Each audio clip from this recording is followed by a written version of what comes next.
The cold December wind bit through Julian Pierce's expensive wool coat as he stood outside Metropolitan Children's Hospital, his body shaking with sobs he could no longer control.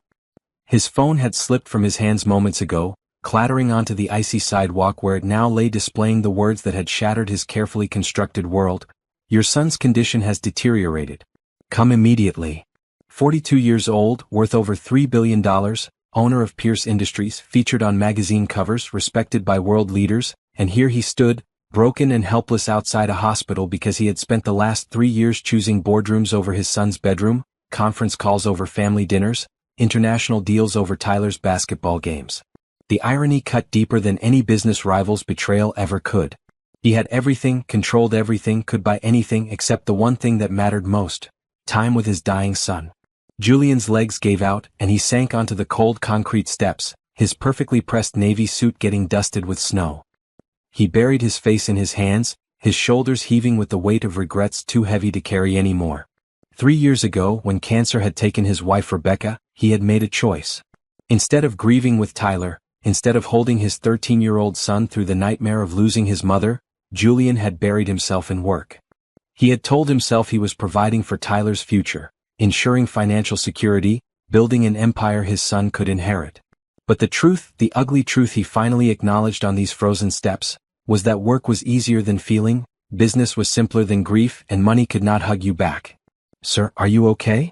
A small voice broke through his spiral of despair. Julian looked up through tear-blurred eyes to find a little girl standing before him. She could not have been more than 7 years old, with beautiful dark skin that seemed to glow even in the harsh winter evening, and hair pulled back in 2 neat puffs decorated with bright red ribbons. She wore a puffy green coat that was slightly too big for her, and her brown eyes held a wisdom that seemed far beyond her years. "I'm sorry," Julian managed, his voice rough and broken. He tried to wipe his face to compose himself, but the tears kept coming. "I'm fine, sweetheart. You should go inside where it's warm." The little girl tilted her head, studying him with the kind of directness only children possess. "You don't look fine. You look like how I looked when my goldfish Bubbles died. Mama says crying is okay because it means your heart is working." Despite everything, Julian felt a tiny smile crack through his despair. "Your mama sounds very smart." "She is," the girl said proudly. "She's a nurse here. She helps sick kids feel better." "Are you here because someone you love is sick?" Julian nodded, unable to speak past the lump in his throat. The little girl stepped closer, seemingly unbothered by his tears or the fact that he was a complete stranger. She reached out and patted his hand with her small, mittened one. "Don't cry, sir. I have an idea." She paused dramatically, and Julian found himself actually curious about what this tiny person would suggest. "You can borrow my mom." "I'm sorry, what?" Julian blinked, certain he had misheard. "My mom," the girl repeated patiently as if explaining something obvious. "She's really good at making people feel better. She always knows what to say when I'm sad. And she gives the best hugs in the whole world. Since you look like you need a mom right now, you can borrow mine. I don't mind sharing." Julian stared at this child, this complete stranger who had just offered him the most genuine act of kindness he had experienced in years. In his world of calculated business moves, strategic partnerships, and transactional relationships, here was a 7-year-old offering to share the most precious thing she had because a stranger was crying. "That's very kind of you," Julian said, his voice thick with emotion. "But I couldn't possibly." "Bria Johnson, what have I told you about talking to strangers?" A woman's voice, warm but firm, interrupted them. Julian looked up to see a woman in bright blue scrubs approaching them quickly, concern evident on her face. She was beautiful, with rich brown skin and kind eyes that currently held a mixture of worry and mild exasperation. "But Mama, he's crying," Bria explained, pointing at Julian as if that justified everything. "I told him he could borrow you because you're good at making sad people feel better. You do it every day at work." The woman, apparently Bria's mother, reached them and gently pulled her daughter close. Her eyes met Julian's, and he saw the moment her expression shifted from wariness to recognition, then to professional concern. "I apologize for my daughter. She has a very big heart, sometimes without boundaries." She paused, really looking at Julian for the first time. "Are you all right, sir? Do you need medical assistance?" Julian stood up shakily, suddenly aware of how he must look. Expensive suit rumpled, face red and wet with tears, sitting on hospital steps in the snow. "I'm fine. My son is inside. He's 16. Tyler Pierce. They just called me." His condition has gotten worse. Recognition flickered across the woman's face. You're Tyler's father. It was not a question but a statement, and Julian could not quite read the tone. She knew Tyler. Of course she did. Tyler had been in this hospital for 2 weeks after collapsing at school. 2 weeks during which Julian had visited maybe 5 times, always rushing in and out between meetings, always promising to stay longer next time. I'm Naomi Johnson, the woman said, her voice softening slightly. I'm one of the nurses on the pediatric floor. Tyler is under Dr. Richardson's care, but I've checked on him several times. He's a brave young man. He's dying, Julian said flatly, the words tasting like ash in his mouth. And he won't even let me sit in his room because he hates me. And I deserve it. I deserve all of it. Naomi exchanged a glance with her daughter, then made a decision. Bria, honey, go inside and wait for me in the staff lounge. Ask Miss Gloria for a hot chocolate. But Mama. Now baby. Please. Naomi's tone left no room for argument. Bria looked between her mother and Julian, then gave Julian one last pat on the hand. Don't worry, sir. Mama will help you. She always helps everybody. With that, she skipped toward the hospital entrance, her green coat bright against the white snow. Once Bria was inside, Naomi turned her full attention to Julian. Mr. Pierce, I'm not going to pretend to know your situation or judge your relationship with your son. But I will tell you this, it's not too late. Tyler is scared and angry, yes, but he's also just a boy who needs his father. You don't understand, Julian said, his voice breaking again. I failed him. I failed Rebecca. When she died, I should have been there for him, but I ran. I buried myself in work because I didn't know how to handle the grief. And now my son is in there, possibly dying, and he hates me and I don't know how to fix it. Have you ever realized too late that you've lost what matters most while chasing things that don't? If this story touches your heart, please subscribe and share your thoughts in the comments. Your story might inspire someone who needs to hear it. Naomi was quiet for a moment, her breath forming small clouds in the cold air. Mr. Pierce, can I ask you something? If someone offered you help right now, any kind of help, would you take it? Julian looked at her, confused by the question. What kind of help? Any kind, Naomi repeated. Financial, emotional, practical. If someone stood here and said, let me help you, would you let them or would your pride get in the way? I don't need financial help, Julian said automatically, then caught himself. But if you're asking whether I'd accept help to fix my relationship with my son, to learn how to be the father he needs, then yes. God, yes. I'd do anything. Naomi nodded slowly. Then here's what you're going to do. You're going to go inside, wash your face, and go to Tyler's room. You're not going to make promises you can't keep or try to fix everything at once. You're just going to sit there. Even if he doesn't want to talk to you, you sit there. You show up. Consistently. That's where it starts. What if he asks me to leave? Julian's voice was small, vulnerable. Then you come back the next day. And the day after that. You keep showing up until he believes you're not going to disappear again. Naomi pulled her coat tighter against the wind. Mr. Pierce, I've worked in this hospital for 8 years. I've seen families torn apart by illness and grief. I've also seen families rebuilt. But it only works when people choose to be present, to accept help and to give grace, both to others and themselves. Julian nodded, something like hope stirring in his chest for the first time in hours. Thank you, Ms. Johnson. And please thank your daughter. She offered me something nobody else has in a very long time. Simple, genuine kindness. A small smile touched Naomi's lips. That's Bria. She sees the world as a place where everyone helps everyone. I'm trying to keep that light in her as long as possible. She paused, then added, my shift ends in 3 hours. If you need someone to talk to after you see Tyler, I'll be in the 4th floor staff lounge. Sometimes it helps to talk to someone who understands what families go through in places like this. Why would you do that? Julian asked, genuinely puzzled. You don't know me. No, but I know your son. And I know what it looks like when someone is genuinely trying to change. Also, my daughter literally offered to loan me out to you, so I suppose I should honor that commitment. This time, her smile reached her eyes. Julian found himself smiling back, a genuine smile for the first time in what felt like forever. I'll take you up on that offer. Thank you, Ms. Johnson. Call me Naomi, she said. Now go. Your son needs to see you even if he doesn't know it yet. Julian watched Naomi walk toward the hospital entrance, her blue scrubs bright against the winter evening, and felt something shift inside him. A stranger and her daughter had shown him more compassion in 10 minutes than he had experienced in years of business dealings. And they had taught him something crucial. Accepting help was not weakness. It was the first step toward healing. He picked up his phone from the sidewalk, brushed off the snow, and walked toward the hospital doors. Inside, the warmth hit him immediately, along with the familiar smell of antiseptic and the sounds of beeping machines and quiet conversations. Julian made his way to the men's room, where he splashed cold water on his face and tried to compose himself. The man staring back at him in the mirror looked older than 42, with lines of stress etched around his eyes and mouth. "You can do this," he told his reflection. "Just show up. That's all you have to do.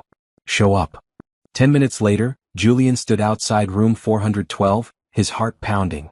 Through the small window in the door, he could see Tyler lying in the hospital bed, looking so much smaller and younger than his 16 years. The boy had his mother's features, her light brown hair and hazel eyes, and seeing him always made Julian's heart ache with loss and love and regret. Julian knocked softly and entered without waiting for permission. Tyler's head turned toward the door, and his expression immediately hardened when he saw his father. "What are you doing here?" Tyler's voice was hoarse, tired. "Don't you have a meeting in Tokyo or London or somewhere that's not here?" The words stung, but Julian had expected them. "You deserve them. I'm here for you, Tyler. Dr. Richardson called me about your complications.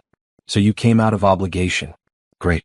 You can leave now and tell everyone you did your fatherly duty." Tyler turned his face away, staring at the wall. Julian pulled a chair close to the bed and sat down. "I'm not leaving, son." "Don't call me that," Tyler snapped, his voice breaking. "You lost the right to call me that when you chose your company over your own kid." The accusation hung in the air between them, sharp and painful and true. Julian took a deep breath, remembering Naomi's advice. "Don't make promises you can't keep. Just be present." "You're right," Julian said quietly. "I did choose wrong. When your mom died, I ran away instead of being there for you.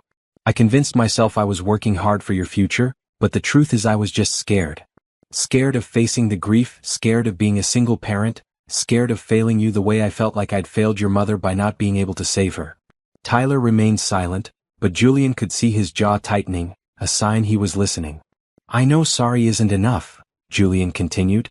"I know showing up now after months of being absent doesn't erase the times I missed your games, your awards, your life.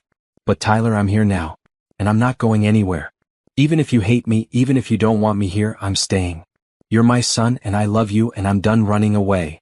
For a long moment, the only sound in the room was the steady beep of the heart monitor. Then Tyler spoke, his voice barely a whisper. "Mom would be so disappointed in you." The words were a knife to Julian's heart, but they were also true. "I know. I'm disappointed in myself. But I think she'd also want me to try to make things right. And that's what I'm going to do. Starting now. Starting here." Tyler finally turned to look at him, and Julian was startled to see tears streaming down his son's face. "I'm scared, Dad. I'm so scared. What if I don't get better? What if I end up like Mom?" Without thinking, Julian moved to the bed and carefully wrapped his arms around his son, mindful of the various tubes and monitors. Tyler stiffened for a moment, then collapsed against him, sobbing into his father's expensive suit jacket. "I'm here," Julian whispered, his own tears falling freely now. "I'm here and I'm not leaving. We're going to get through this together. I promise you, Tyler. I'm done being absent. I'm done prioritizing everything else over you." They stayed like that for a long time, father and son, holding each other in a way they hadn't since Rebecca died. And for the first time in 3 years, Julian felt like maybe, just maybe, he could find his way back to being the father Tyler needed. When Tyler finally pulled away, exhausted from the emotional outburst, he lay back against his pillows. "Will you really stay?" he asked, his voice small and uncertain. "Every day," Julian promised. "As long as you're here, I'm here. Work can wait. Everything else can wait. Nothing is more important than you." Tyler's eyes drifted closed, the medication and emotional exhaustion pulling him toward sleep. "Okay, Dad. Okay." Julian sat back in his chair, watching his son's chest rise and fall with steady breaths, and felt something he hadn't felt in years: hope. Real, genuine hope that maybe it was not too late to fix what he had broken. Maybe it was not too late to become the father he should have been all along. 3 hours later, as promised, Julian found himself in the 4th-floor staff lounge.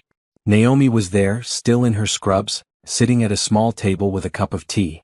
Bria was asleep on a couch nearby, covered with a colorful blanket, her green coat folded neatly beside her. "How did it go?" Naomi asked, gesturing to the chair across from her. Julian sat down heavily, suddenly aware of how emotionally and physically exhausted he was. He let me hold him. We both cried. He's still angry and he has every right to be, but he asked me to stay. He actually asked me to stay. Naomi's smile was warm and genuine. That's a good start, Mr. Pierce. That's a very good start. Please call me Julian, he said. And thank you. For earlier. For the advice. For caring about a stranger falling apart on hospital steps. We're all just people trying to do our best, Naomi said simply. Sometimes we need help. Sometimes we give it. That's how the world should work. Julian looked at this woman, this nurse who had shown him more grace than he deserved, and felt compelled to ask, "Do you have family here? Someone taking care of you while you take care of everyone else?" A shadow passed over Naomi's face. "It's just Bria and me. And my father, but he's sick too. Different hospital, different state. He has heart disease, needs a transplant, but the costs." She shook her head. "I'm working double shifts to help, but it's never quite enough. The healthcare system is complicated when you're not wealthy." Julian straightened in his chair, an idea forming. Here was someone who had helped him without asking for anything in return, someone who gave so much to others while struggling herself. And here he sat, a man with more money than he could spend in several lifetimes. "Let me help," Julian said immediately.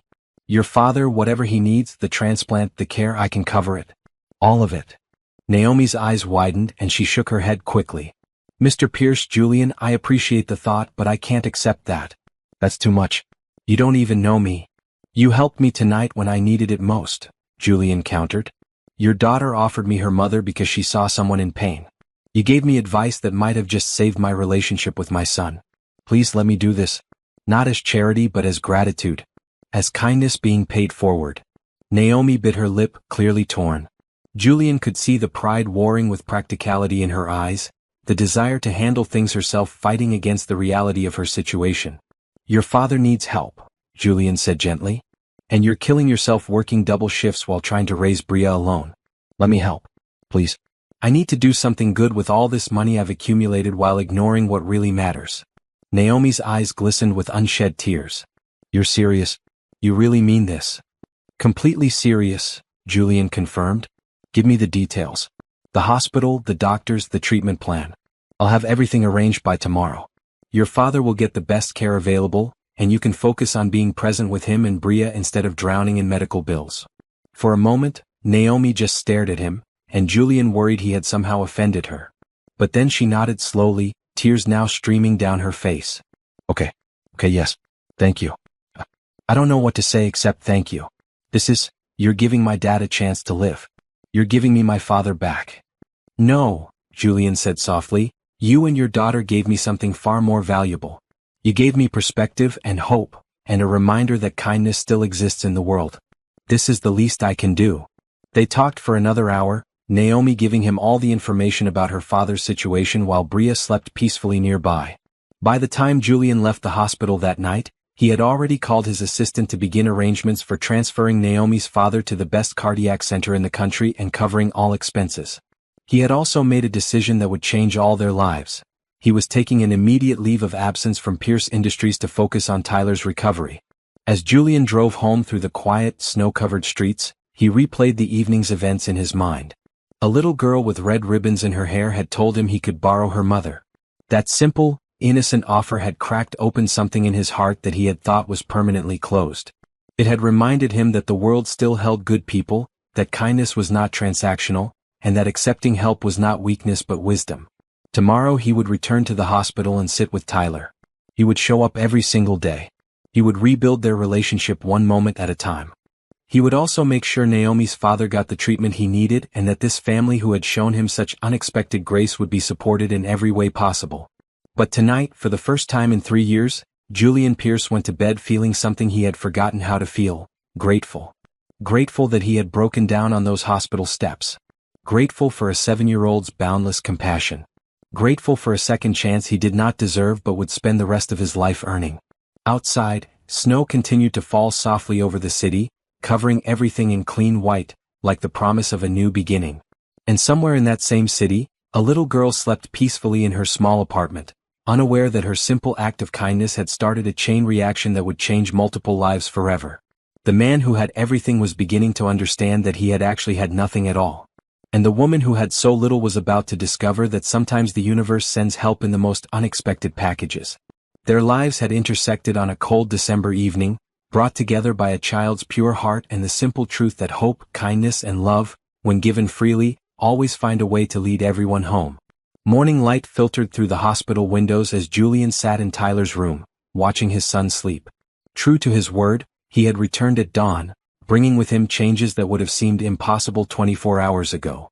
His phone rested on the bedside table, powered off for the first time in years. His assistant had sent 3 increasingly frantic emails overnight that Julian had ignored. The business world would continue without him, and that was exactly as it should be. Tyler stirred, his eyes opening slowly before focusing on Julian still sitting in the same chair from the night before. Surprise flickered across the teenager's face. "You're still here." "I said I would be," Julian replied simply. "Good morning, son." Tyler studied him for a long moment, as if trying to determine whether this was real or temporary. "Did you sleep in that chair?" "For a few hours," Julian admitted. "I went home around midnight to shower and change, then came back." "I'm not going anywhere, Tyler. Not today, not tomorrow. I've taken a leave of absence from work." "What?"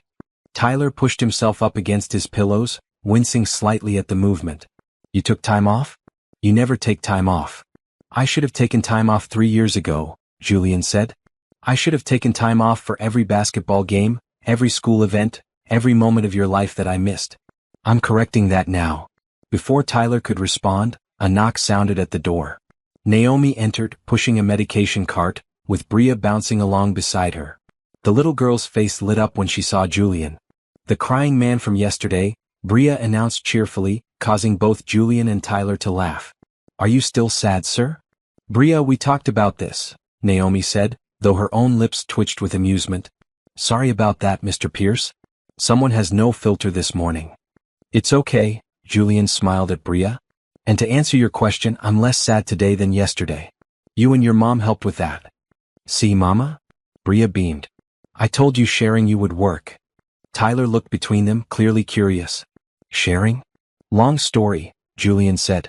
"I'll tell you later."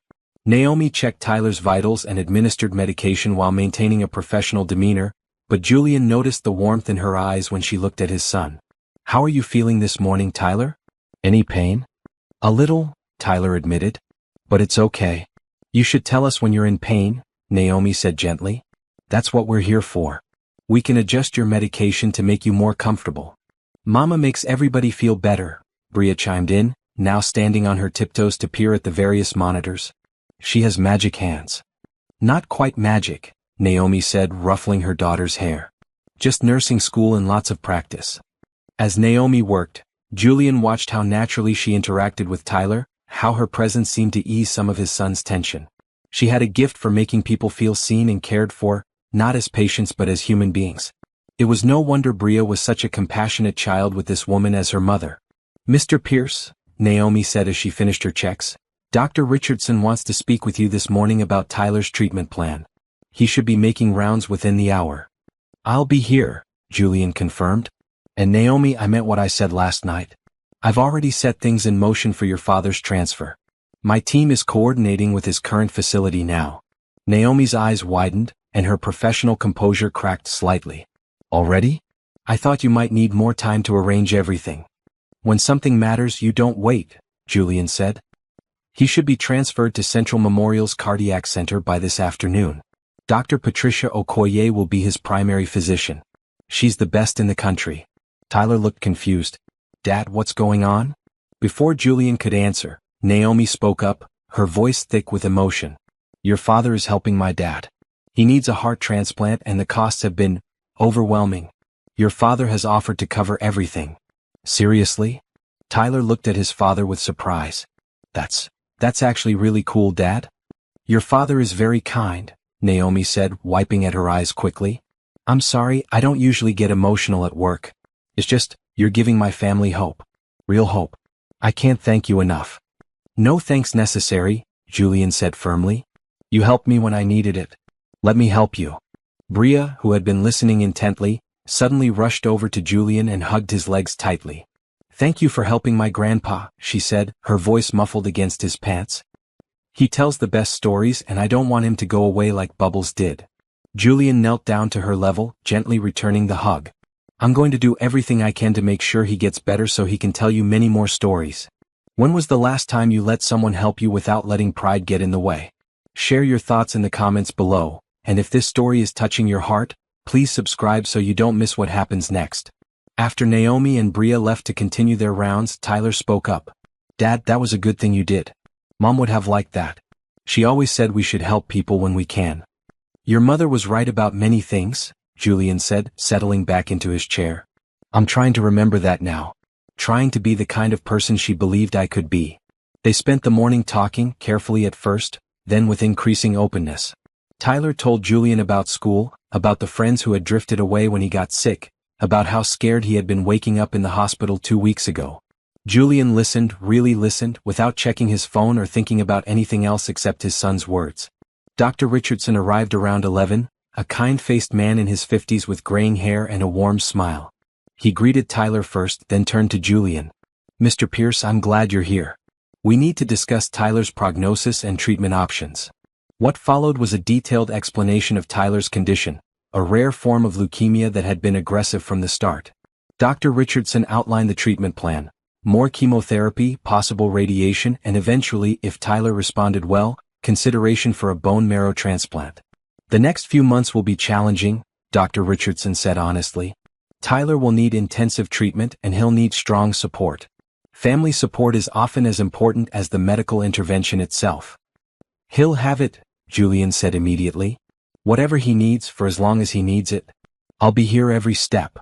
Dr. Richardson smiled. That's good to hear, Mr. Pierce. Tyler's been something of a lone wolf since he arrived. It will help tremendously to have you present. After the doctor left, Tyler looked at his father. You really mean it, don't you?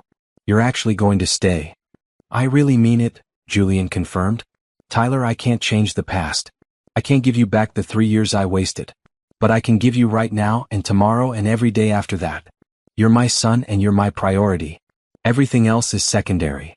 Tyler's eyes filled with tears, but he smiled through them. Okay, Dad. But just so you know, I'm going to hold you to that. Please do, Julian said, reaching over to squeeze Tyler's hand. Hold me accountable. That's what family does. The afternoon brought an unexpected visitor. Bria appeared in the doorway, having clearly escaped her mother's supervision. Hi, she said, waving at Tyler. I'm Bria. Your dad borrowed my mom yesterday. Are you the sick teenager she talks about sometimes? Tyler laughed, a sound that made Julian's heart soar. Yeah, I guess I am. I'm Tyler. I like your hair, Bria said, walking into the room uninvited. It's wavy. Mine is curly. Mama says we should celebrate all kinds of beautiful. Your mama sounds really smart, Tyler said, clearly charmed. She is, Bria agreed. She knows everything. Well, almost everything. She doesn't know how to play video games, but nobody's perfect. Julian watched in amazement as Bria chatted with Tyler about everything from her favorite cartoons to her goldfish bubbles to her upcoming school Christmas concert. Tyler engaged with her naturally, smiling and laughing in a way Julian had not seen in years. The child's uninhibited joy was infectious. Naomi appeared 15 minutes later, slightly out of breath. Bria Johnson, what did I tell you about wandering off? She looked apologetically at Julian and Tyler. I'm so sorry. She disappeared while I was updating patient charts. It's fine, Tyler said quickly. She's cool. Can she come back sometime? Naomi looked surprised. Are you sure? She can be a lot. I'm only a little bit a lot, Bria protested. Not very much a lot. Everyone laughed at that and Naomi shook her head with fond exasperation. We'll see. If Tyler feels up for visitors, maybe you can stop by again tomorrow. Yes, Bria fist pumped. I'm going to bring my coloring books. Do you like coloring, Tyler? You know, I used to, Tyler said. I'd like to try again. As Naomi ushered her daughter out, she paused at the door. Mr. Pierce, Julian, I got the call about my father. He's being transferred this afternoon. I still can't believe it's real. We've been struggling for so long and now suddenly there's hope.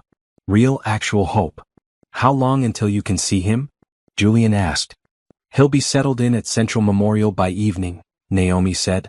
I have to finish my shift here, but I'm planning to drive over after work.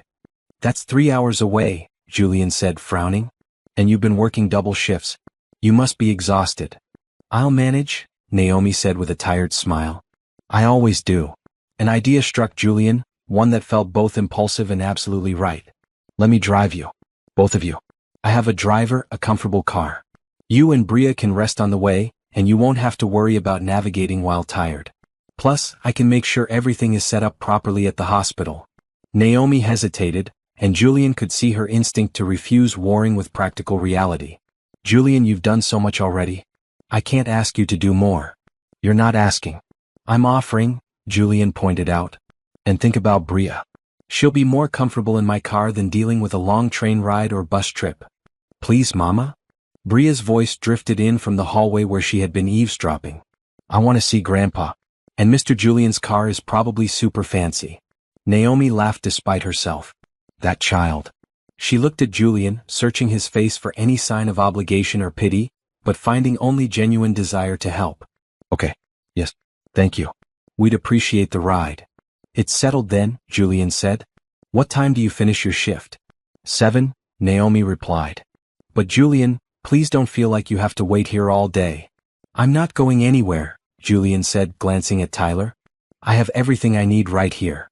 After Naomi and Bria left, Tyler spoke up. Dad, they're really nice.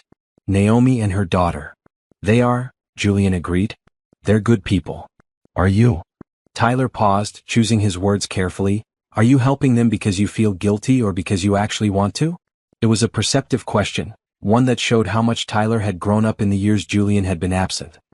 Both, Julian answered honestly. I do feel guilty about a lot of things, but that's not why I'm helping them. I'm helping because it's the right thing to do, because they showed me kindness when I was at my lowest, and because I finally understand what your mother tried to teach me for years. Money only matters when you use it to make a positive difference in people's lives. Tyler nodded slowly.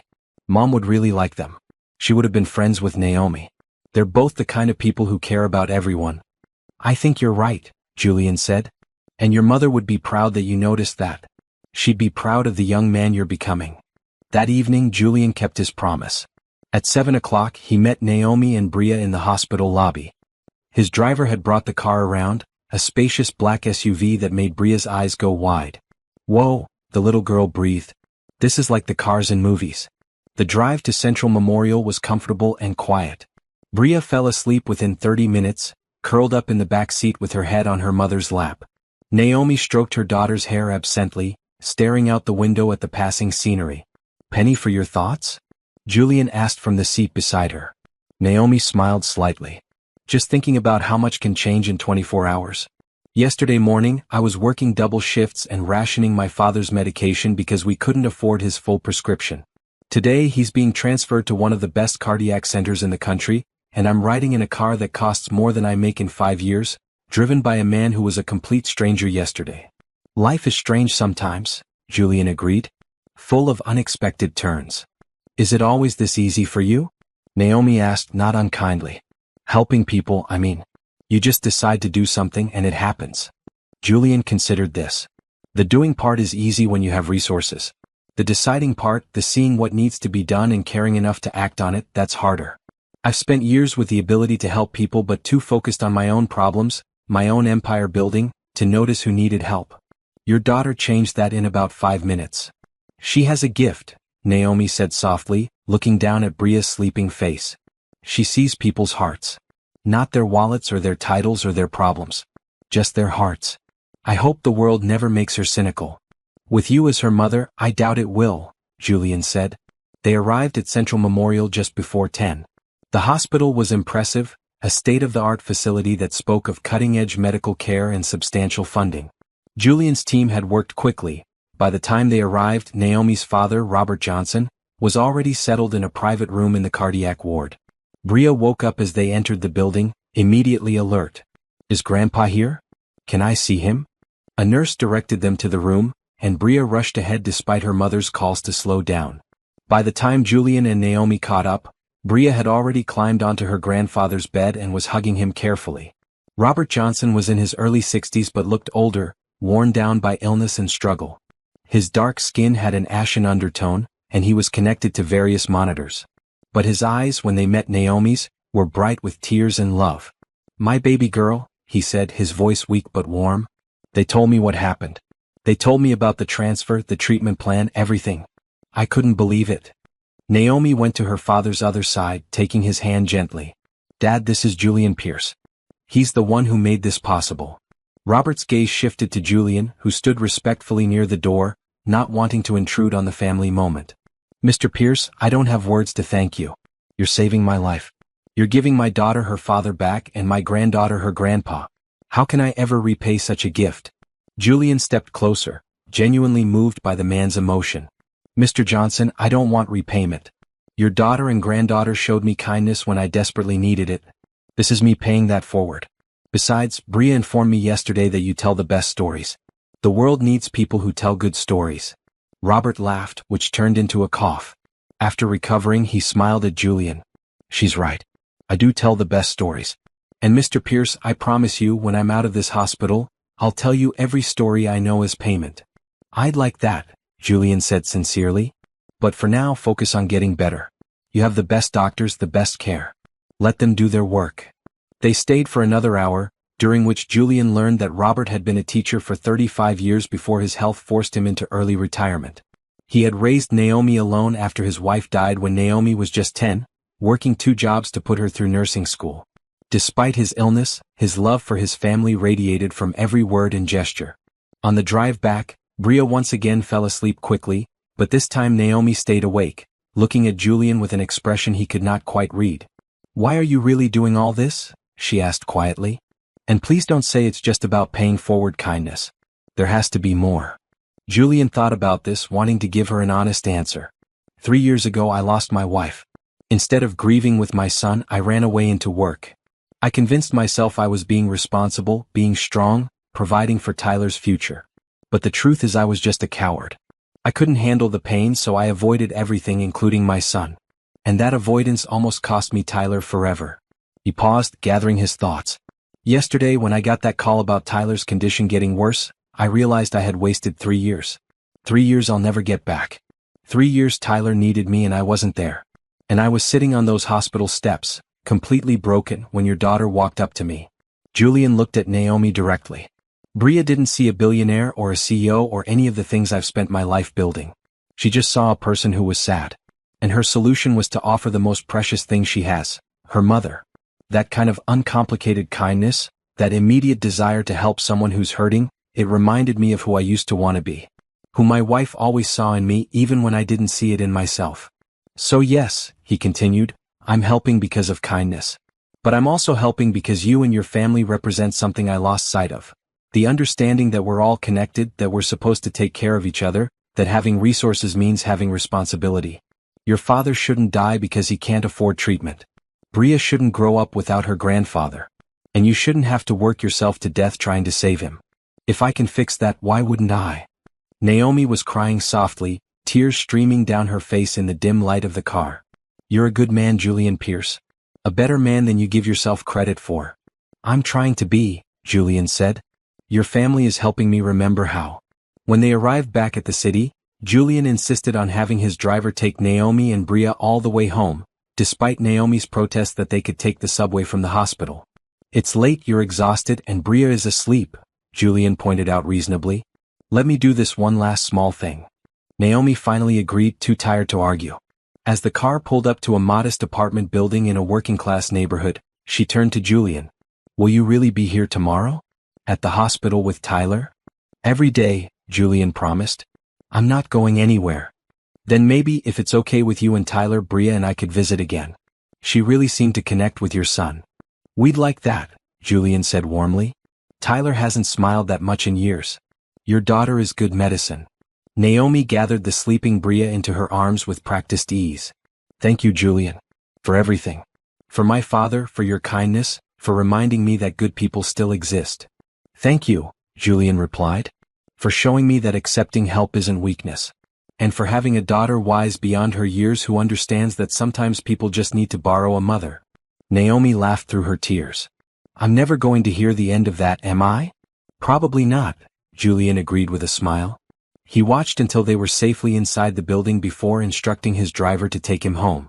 As they drove through the quiet city streets, Julian reflected on how dramatically his life had shifted in just 24 hours. He had gone from being a man who had everything but nothing that mattered to someone who was beginning to understand what actually had value. Tomorrow he would return to the hospital. He would sit with Tyler. Naomi and Bria would visit, and maybe some more of the walls between him and his son would come down. He would check on Robert's progress at Central Memorial. He would continue showing up, being present, being the person he should have been all along. But tonight, as Julian finally climbed into bed in his empty mansion, he did not feel the usual crushing loneliness. Instead, he felt something he had not experienced in years: purpose. Not the hollow purpose of closing another business deal or growing his wealth, but real purpose. The purpose that comes from helping others, from rebuilding relationships, from finally understanding that the measure of a life is not what you accumulate but what you give and who you love. He fell asleep thinking about a little girl in a green coat with red ribbons in her hair, telling a crying stranger he could borrow her mother. That one simple, pure act of compassion had become a catalyst for change that was rippling outward, touching multiple lives, creating connections that would transform everyone involved. Tomorrow would bring new challenges, new moments of growth, new opportunities to be better. But Julian Pierce was ready. For the first time in 3 years, he was truly ready to live again. The morning sun poured through Tyler's hospital room window, catching dust motes in its bright beams. Julian sat in his now familiar chair, coffee in hand, having been there since 6 a.m. Tyler was still sleeping, his face peaceful in rest, free from the pain and fear that sometimes clouded it during waking hours. Julian had spent the past week establishing a routine: arrive early, spend the entire day with Tyler, leave only briefly to check on his businesses remotely in the evening, then return for a final good night. True to his word, he had not missed a single day. And slowly, carefully, Tyler was beginning to trust that maybe this time his father would not disappear. A soft knock interrupted Julian's thoughts. He looked up to see Bria's face peeking around the door frame, her eyes bright with mischief. "Is Tyler awake?" she whispered loudly, the kind of whisper children use that is almost louder than speaking. "Not yet," Julian whispered back with a smile. "But you can come in quietly and wait if you want." Bria tiptoed in with exaggerated care, followed by Naomi in her bright blue scrubs. "I told her to wait until later," Naomi said apologetically, but someone insisted on checking on her new friend before school. "I brought him something," Bria announced, pulling a piece of paper from her small backpack. "I drew a picture. Mama said when people are sick, pictures make them feel better." Julian examined the drawing: stick figures in bright colors, one lying in a bed, others standing around with big smiles. At the top, written in careful 7-year-old handwriting, "Get well, Tyler. From your friend Bria." "He's going to love this," Julian said sincerely. "You're a good friend, Bria." "I know," Bria said matter-of-factly, with no arrogance, just the simple confidence of a child stating truth. "Mama says friends show up. So I'm showing up." Naomi met Julian's eyes over her daughter's head, and they shared a smile. In many ways, Bria was teaching them all about the fundamentals of human connection. Show up, be kind, share what you have, love without conditions. Tyler stirred, his eyes fluttering open. He saw Bria first and immediately smiled. "Hey Bria. Is it coloring day?" "I can't stay," Bria said, bouncing on her toes. "School starts soon. But I brought you this." She held up her drawing proudly. Tyler took it carefully, studying it with genuine appreciation. "This is amazing. Can I keep it?" "That's why I made it," Bria explained patiently. "So you can look at it and remember you have friends." Something flickered across Tyler's face, an emotion Julian recognized: loneliness. Tyler's friends had visited once or twice in the first week but had gradually stopped coming. Teenage lives moved fast and illness made people uncomfortable. But here was Bria, 7 years old, faithfully appearing every morning before school. "Thank you, Bria," Tyler said, his voice thick. "This means a lot." After Naomi took Bria to school, Julian helped Tyler tape the drawing to the wall where he could see it from his bed. They had been adding to this wall all week: photos, cards, magazine cutouts. Creating a space that felt less like a hospital room and more like Tyler's own place. "She's a good kid," Tyler said, looking at the drawing. "I wish I had friends like that." "What about your school friends?" Julian asked carefully. "I haven't seen them lately." Tyler shrugged, trying to appear casual, but Julian could see the hurt. "They're busy. And I get it. Being around sick people is depressing. I probably wouldn't want to visit me either." "Tyler." "It's fine, Dad. Really. It's just how it is." Tyler changed the subject quickly. "What's on the agenda today? More boring TV, or can we do something different?" Julian had been thinking about this. Tyler was stable enough for some activities, and Dr. Richardson had mentioned that engagement and stimulation could help with mental health during treatment. An idea had been forming, one that might help both Tyler and others. "How would you feel about meeting some of the other kids on this floor?" Julian asked. "The ones who don't get many visitors?" Tyler looked surprised. "What do you mean?" "Naomi mentioned there are several long-term patients here, kids with chronic illnesses who are here for weeks or months. Some of them don't have much family support. I thought maybe you could visit them, talk to them. Share what you're going through." Tyler considered this, then nodded slowly. "Yeah, okay. That might actually be cool. I mean, I know what it's like to feel alone in here." Over the next few hours, with Naomi's help and Dr. Richardson's approval, Julian and Tyler visited 3 other young patients. First was a 12-year-old boy named Jordan with cystic fibrosis, who loved basketball and had posters of NBA players covering his walls. Tyler talked to him about his own love of sports and promised to bring some of his old jerseys on the next visit. Second was 16-year-old Ava, who had been in a car accident and was recovering from spinal injuries. She was sardonic and tough, clearly using humor as armor against fear. Tyler matched her energy, trading jokes and stories, and Julian watched his son come alive in a way he had not seen in weeks. Third was 9-year-old Sammy, a gentle boy with bone cancer who barely spoke but listened intently as Tyler talked about video games and movies. By the end of the visit, Sammy was smiling and had asked if Tyler could come back. "That was good," Tyler said as they returned to his room. "Weird to say, but it felt good to talk to them. To not be the only one dealing with this." "You helped them," Julian observed. "Just by showing up and being real with them." "Maybe we could do it again?" Tyler suggested. "Make it a regular thing?" Julian's heart swelled with pride. This was the son he remembered, the compassionate boy who had always cared about others. Cancer and abandonment had not destroyed that core kindness, just buried it under layers of pain and anger. It was emerging again, slowly but surely. "Absolutely," Julian agreed. "We'll make it as regular as you want." That afternoon brought unexpected news. Dr. Richardson entered with a mixture of concern and hope on his face. "Tyler, your latest test results came back. The chemo is working better than we initially hoped. Your numbers are improving." Tyler sat up straighter. "Really? I'm getting better?" "It's early days," Dr. Richardson cautioned, "but yes, you're responding well to treatment. If this continues, we might be able to discuss bone marrow transplant options sooner than anticipated." "What does that mean?" Tyler looked between the doctor and his father.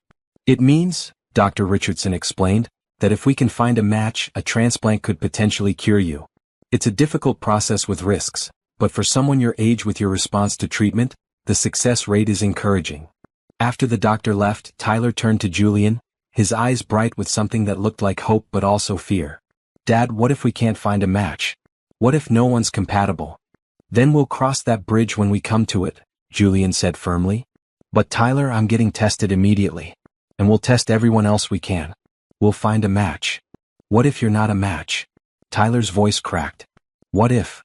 Julian moved to the bed, taking both of Tyler's hands in his. "Listen to me. No matter what happens with the transplant, you're not alone in this. We're going to fight this together with every resource, every doctor, every option available. And beyond that, beyond the medical stuff, I'm here.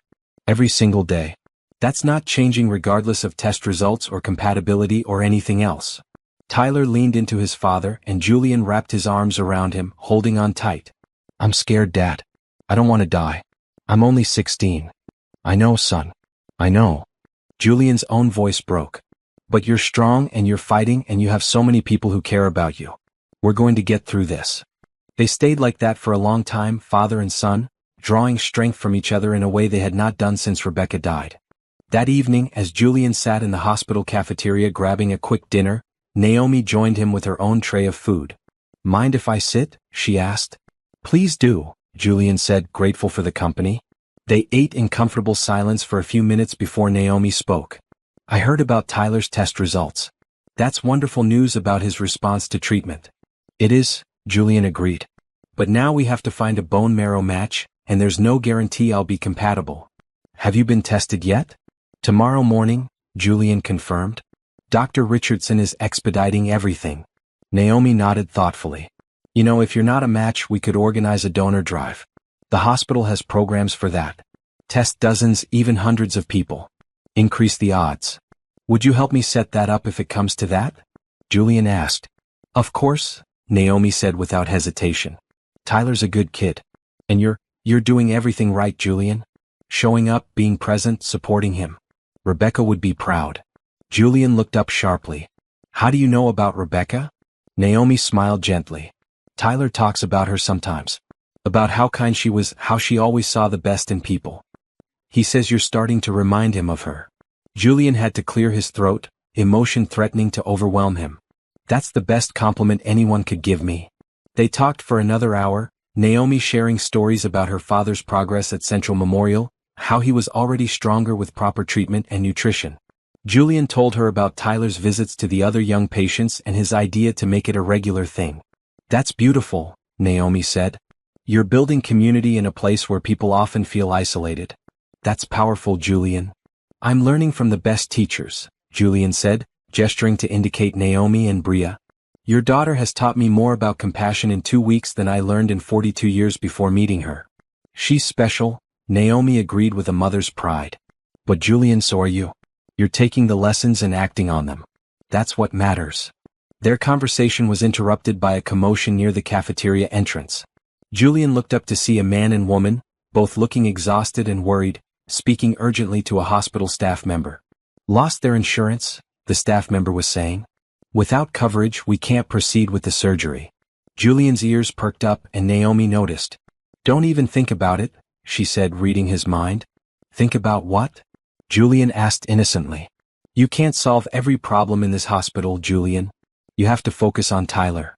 I can do both, Julian countered. He stood, approaching the distressed couple. Excuse me, I couldn't help overhearing. What surgery does your child need? The woman looked at him with red, swollen eyes. Our daughter has appendicitis. She needs emergency surgery, but our insurance lapsed because I lost my job last month. Without immediate payment, they can't schedule her until tomorrow at the earliest, and the doctor says she doesn't have that long. What's your daughter's name? Julian asked. Sophie. She's 8. Where is she now? In the emergency room in so much pain, the father said, his voice breaking. We're trying to figure out payment plans, loans, anything. Julian pulled out his phone, called the hospital's billing department directly. 5 minutes later it was arranged. Sophie's surgery is covered. They're prepping the OR now. Your daughter will be taken care of. The parents stared at him in shock. What? Who are you? We can't accept. You can and you will, Julian said firmly but kindly. Your daughter needs surgery. That's what matters. Go be with her. The financial details are handled. The mother burst into tears, hugging Julian despite being a complete stranger. Thank you. Oh God, thank you. I don't know who you are, but you just saved our baby. Just someone who can help and wants to, Julian said simply. Go be with Sophie. After they rushed off, Julian returned to Naomi, who was shaking her head but smiling. You're impossible. I prefer determined, Julian corrected with a grin. Julian, you can't pay for everyone's medical bills. Why not? Julian asked seriously. I have the money. They have the need. Why would I not help? Naomi had no answer for that because in truth, there was no good reason not to help when help was possible. Over the next week, word spread through the hospital about the mysterious benefactor helping families in crisis. Julian did not seek recognition, did not want publicity, but gradually more people approached him or asked nurses to identify the man who helps people. He set up a system. Families in genuine financial crisis were referred to his assistant, who would verify the situation and arrange payment. It was not charity for charity's sake but practical help for people facing impossible situations. Tyler watched his father's activities with growing pride. Dad, you're like a superhero but with a checkbook instead of superpowers. Money isn't a superpower, Julian corrected. Compassion is. The money is just a tool. Your mom understood that. I'm finally learning. Bria continued her daily visits, bringing drawings, stories, and unstoppable enthusiasm. She also began visiting Jordan, Ava, and Sammy, spreading her particular brand of joy to anyone who would accept it. The pediatric floor gradually became a more hopeful place, with Tyler and Bria at the center of an expanding circle of connection. One evening, as Julian sat with Tyler watching a movie, his son spoke up during a commercial break. Dad, I've been thinking. If you're not a match for the transplant, I want to do the donor drive. Make it public. Use your name to get people to sign up. Are you sure? Julian asked. That's a lot of attention. I'm sure, Tyler said firmly. If my situation can help build the donor database and potentially save other people too, why wouldn't we do that? Mom would have done it without hesitation. Julian smiled, pride overwhelming him. You're absolutely right. And yes, if I'm not a match, we'll do the biggest, most comprehensive donor drive this city has ever seen. Cool, Tyler said, settling back against his pillows. And Dad? Thanks for staying. For really staying this time. Thank you for giving me another chance, Julian replied, his throat tight with emotion. Well, Tyler said thoughtfully, you did have help from a 7-year-old who told you to borrow her mom. Pretty hard to ignore that kind of sign. They both laughed, and Julian reflected on how true that was. Bria's simple, innocent offer had been exactly the wake-up call he needed. And now, nearly 3 weeks later, his entire life had transformed. He was present, engaged, building relationships, helping others, and most importantly, rebuilding his bond with his son. The next morning, Julian got tested for bone marrow compatibility. The results would take a week to process. In the meantime, he continued his routine. Mornings with Tyler, afternoons helping other families, evenings checking in with Naomi about her father's progress. Robert Johnson was thriving under his new care plan. He had gained weight, his color had improved, and he was officially on the transplant list with a good prognosis. Naomi brought him to visit the hospital one afternoon, and Julian was struck by the difference in the man he had met just 2 weeks earlier. Mr. Pierce, Robert said, gripping Julian's hand firmly, I don't know how to thank you properly. You've given me my life back. You can thank me by being here for Naomi and Bria for many years to come, Julian said. That's all the thanks I need. I heard what you've been doing, Robert continued, helping other families here. That's real grace, son. That's what having money should look like. I'm learning, Julian admitted. Your granddaughter has been an excellent teacher. Bria has a gift, Robert agreed. Inherited it from her grandmother. My late wife had the same ability to see straight to people's hearts. Naomi got her strength, Bria got her insight. That night, Tyler's results came back from Dr. Richardson's latest round of tests. The chemo was continuing to work. Tyler's cancer was in remission. Not cured, not yet, but controlled. The transplant was now more important than ever because it represented the chance for a complete cure. This is good news, Dr. Richardson emphasized. Better than good. Tyler's body is responding beautifully to treatment. If we can find a compatible donor and proceed with the transplant in the next 2 to 3 months, his prognosis is excellent. What are the odds without a transplant? Tyler asked directly, his voice steady. Dr. Richardson did not sugarcoat it. The cancer could return. With a transplant, we're looking at an 85% long-term survival rate for someone your age with your response pattern. Without it, maybe 40%. The transplant is really the best path forward. After the doctor left, Tyler looked at Julian. So now we just need to find a match. Simple, right? One step at a time, Julian said. We'll know my results in a few days. And if I'm not compatible, we launch the donor drive immediately. Tyler, we're going to find you a match. Tyler nodded, then smiled slightly. You know what's weird? I'm not as scared as I thought I'd be. I mean, I'm still scared, but not like before. Having you here, having Bria and Naomi, even Jordan and Ava and Sammy, it's like I'm not fighting alone anymore. You're definitely not alone, Julian confirmed. You've got an entire community now. We're all in this together. And that was the truth. What had started with a crying billionaire on hospital steps and a 7-year-old's offer to loan out her mother had grown into something larger. A network of care and support, of people helping people, of connections that transcended money or status or circumstance. Julian realized that while he had been building businesses and accumulating wealth for decades, this right here, this web of human relationships and mutual support, was the real legacy worth leaving. Tyler was learning it too, through his visits with other patients and his growing friendship with Bria. That night, as Julian finally headed home, he stopped by the hospital chapel. He was not particularly religious, but something drew him in. The small room was empty, quiet, lit only by electric candles. He sat in a pew and simply thought. About Rebecca and how much he missed her.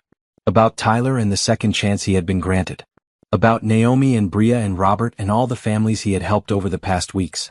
About how close he had come to missing all of this by staying locked in his self-imposed exile of work. I'm trying, Rebecca, he said quietly to the empty room. I'm trying to be the man you always believed I could be. I'm trying to be the father Tyler deserves. I'm sorry it took me so long to figure out what really matters. He sat there for another few minutes, finding unexpected peace in the silence. Then he stood, squared his shoulders, and headed home to rest for another day of showing up and being present. Because that was the thing about building bridges in broken places. It happened one plank at a time, one day at a time, one act of kindness at a time. And Julian Pierce was finally ready to put in the work. The pediatric floor of Metropolitan Children's Hospital buzzed with an energy that had nothing to do with medical urgency. It was December 25th, Christmas morning, and the entire ward had been transformed overnight into a winter wonderland that somehow managed to be festive without being overwhelming. Julian had orchestrated all of it, but not alone. With Naomi's guidance, Tyler's input, and Bria's enthusiastic suggestions, they had turned the normally sterile floor into something magical. Real pine garlands adorned the hallways, filling the air with that distinctive Christmas scent. Soft white lights twinkled along every surface. A massive tree stood in the common room, decorated with ornaments that the young patients had made themselves over the past week. But the real gift, the one Julian had spent the last 3 days coordinating, was something else entirely. "Dad, are you sure about this?" Tyler asked from his wheelchair, looking around at the preparations. He had been too weak to walk much lately, but his spirits remained high. "This is a lot." "I'm completely sure," Julian said, adjusting the bright red sweater he wore. Tyler wore green. Naomi had insisted they needed to match the holiday theme, and Julian found he did not mind. A month ago he would have scoffed at wearing anything so casual. Now it felt perfectly right. Bria appeared around the corner, wearing a red dress with white fur trim, looking like a tiny, enthusiastic Christmas elf. "Is it time? Can we start?" "Please say we can start." Naomi followed her daughter, laughing. "Bria, you need to be patient. We're waiting for everyone to gather." "But I've been patient for hours," Bria protested. "I woke up at 5. "It's 7:30 now," Naomi pointed out. "That's only 2.5 hours of patience." "Exactly," Bria said with perfect 7-year-old logic. "Hours? Multiple hours. That's very patient." Julian grinned at the exchange, then addressed the group. "Okay, let's start gathering families.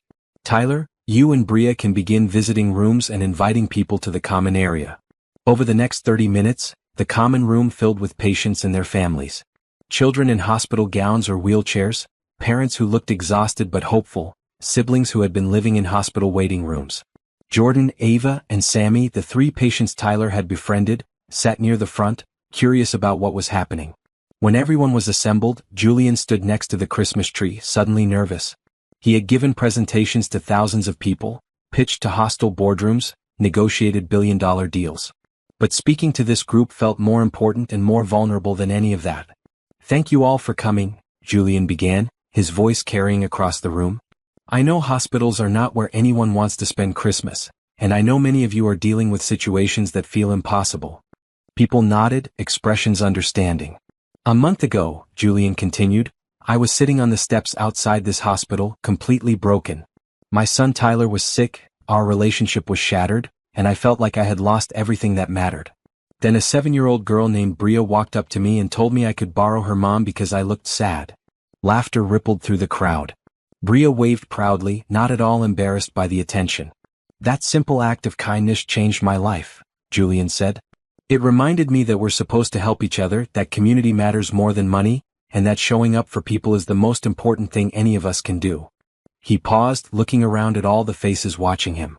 "So today, on Christmas, I want to give back some of what this community has given me. Every family in this room, every patient in this ward, every person who's struggling with medical bills or treatment costs or just the overwhelming fear of having a sick child, I'm covering it. All of it." Stunned silence filled the room. "Medical bills, surgical costs, prescription expenses, physical therapy, whatever you need," Julian clarified. "It's handled. You should be focusing on healing and being together, not on how to pay for care." The silence broke into gasps, tears, and questions. Parents looked at each other in disbelief. One mother in the back row started crying openly. "Is this real?" someone called out. "Completely real," Julian confirmed. "My team has been working with the hospital billing department all week. Every family here will receive documentation today confirming that your financial obligations to this hospital are resolved."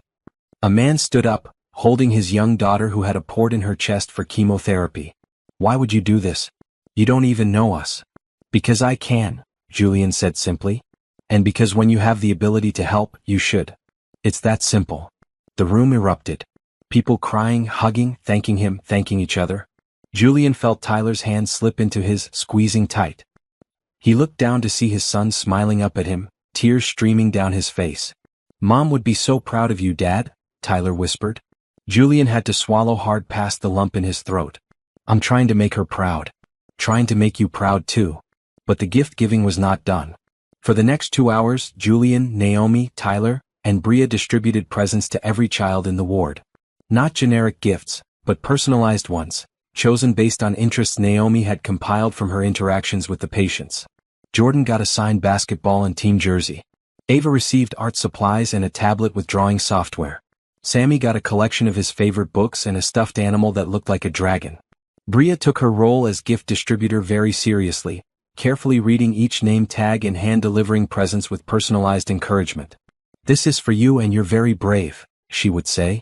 Or, "Mama says you're doing great and I think so too." The hospital staff provided Christmas breakfast, and families gathered to eat together, share stories, and simply enjoy a moment of normalcy in an environment that often felt anything but normal. Julian sat with Tyler, Naomi, and Bria watching the happiness around them. "You did a good thing," Naomi said quietly to Julian. "A really good thing." "We did a good thing," Julian corrected. "You helped plan all of this. And your daughter was the catalyst." "Our daughter inspired it," Naomi agreed, smiling at Bria who was currently explaining something very earnestly to Sammy, "but you acted on that inspiration. That's what counts." Later that afternoon, as the festivities wound down and children returned to their rooms for rest, Tyler had another visitor. Dr. Richardson entered Tyler's room with an unusual expression, cautious optimism mixed with excitement. "I have your father's test results," Dr. Richardson said without preamble. "Julian, you're a match. Not a perfect match but close enough. We can proceed with the transplant." Julian felt his knees go weak. He sat down heavily, hardly daring to believe it. "Are you sure? How close is close enough?" 8 out of 10 markers match, Dr. Richardson explained. "It's not a perfect 10 out of 10, but it's well within the acceptable range for a successful transplant. In fact, with you being Tyler's father, the biological relationship actually increases the success odds." Tyler stared at his father, then at the doctor, then back to his father. "So you can save me? My own dad can save me?" "We can try," Dr. Richardson cautioned, ever the careful physician. "There are still risks and recovery will be difficult. But yes, Tyler, your father can donate bone marrow to you, and our chances of putting your cancer into permanent remission are very good." Father and son looked at each other, and without words, Julian moved to Tyler's bed, wrapping his arms around his son as carefully as possible given all the medical equipment. They held each other, both crying, both grateful beyond words. "Thank you," Tyler whispered. "Thank you for being here. Thank you for changing. Thank you for being my match." "I would do anything for you," Julian said, his voice breaking. "Anything at all. You're my son, Tyler. My whole world." When they finally pulled apart, Dr. Richardson continued with practical details. "We'll schedule the extraction procedure for early January, give you both a chance to celebrate the holidays and build strength. The actual transplant will follow about a week later. Julian, you'll need some minor preparation but nothing too extensive. The extraction is done under general anesthesia, so you won't feel anything and recovery is usually just a few days of soreness." "Whatever needs to happen," Julian said immediately. "Just tell me when and where." After Dr. Richardson left with promises to send detailed information, Tyler looked at his father seriously. "Dad, are you scared? About the procedure?" "A little," Julian admitted. "But Tyler, even if I was terrified, I'd still do it in a heartbeat. There's nothing I wouldn't do to give you a chance at a healthy life." "You know what's crazy?" Tyler said thoughtfully. "A month ago, if you'd told me you'd be here, that you'd be my donor, that we'd be close again, I would have said you were lying. I had given up on you ever being my real dad again." "I'm so sorry." Tyler held up a hand. "Let me finish. I would have been wrong to give up. You proved that. You showed up, every single day exactly like you promised. You changed, Dad. You really changed. And now you're literally going to save my life.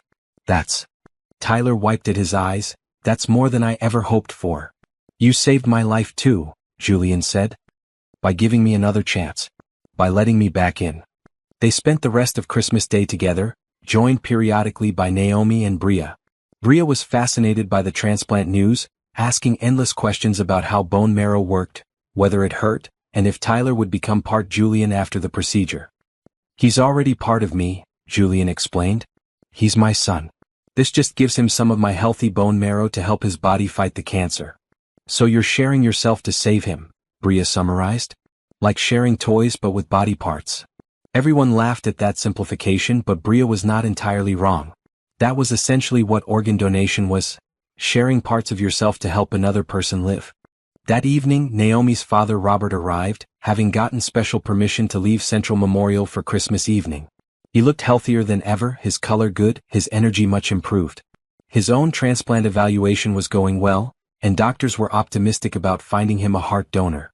Mr. Pierce, Robert greeted Julian warmly, I hear you've been making Christmas miracles happen all over this hospital.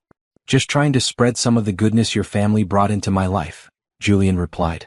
They gathered in Tyler's room, the space filled beyond capacity with extra chairs, but no one minded. Bria sat on her grandfather's lap, Tyler was propped up in bed surrounded by pillows, Naomi perched on the windowsill, and Julian stood near Tyler, one hand resting on his son's shoulder. This is what Christmas should be, Robert said, looking around at the assembled group. Not just family by blood but family by choice. People who show up for each other. Amen to that, Naomi agreed. I want to propose a toast, Julian said, picking up his cup of apple juice. Everyone else grabbed whatever beverage they had. To second chances. To showing up. To the people who see us at our worst and help us become our best. And especially to little girls in green coats who offer to loan out their mothers to crying strangers. To Bria, everyone chorused, raising their cups. And to borrowed moms, Bria added, making everyone laugh.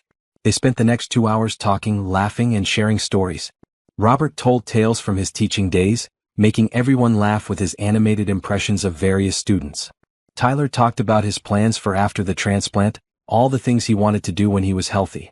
Naomi shared memories of Christmases past with her small family. Julian mostly listened, soaking in the warmth and connection. This was what he had been missing for years. Not just the presence of his son, but the sense of belonging to something larger than himself. Community.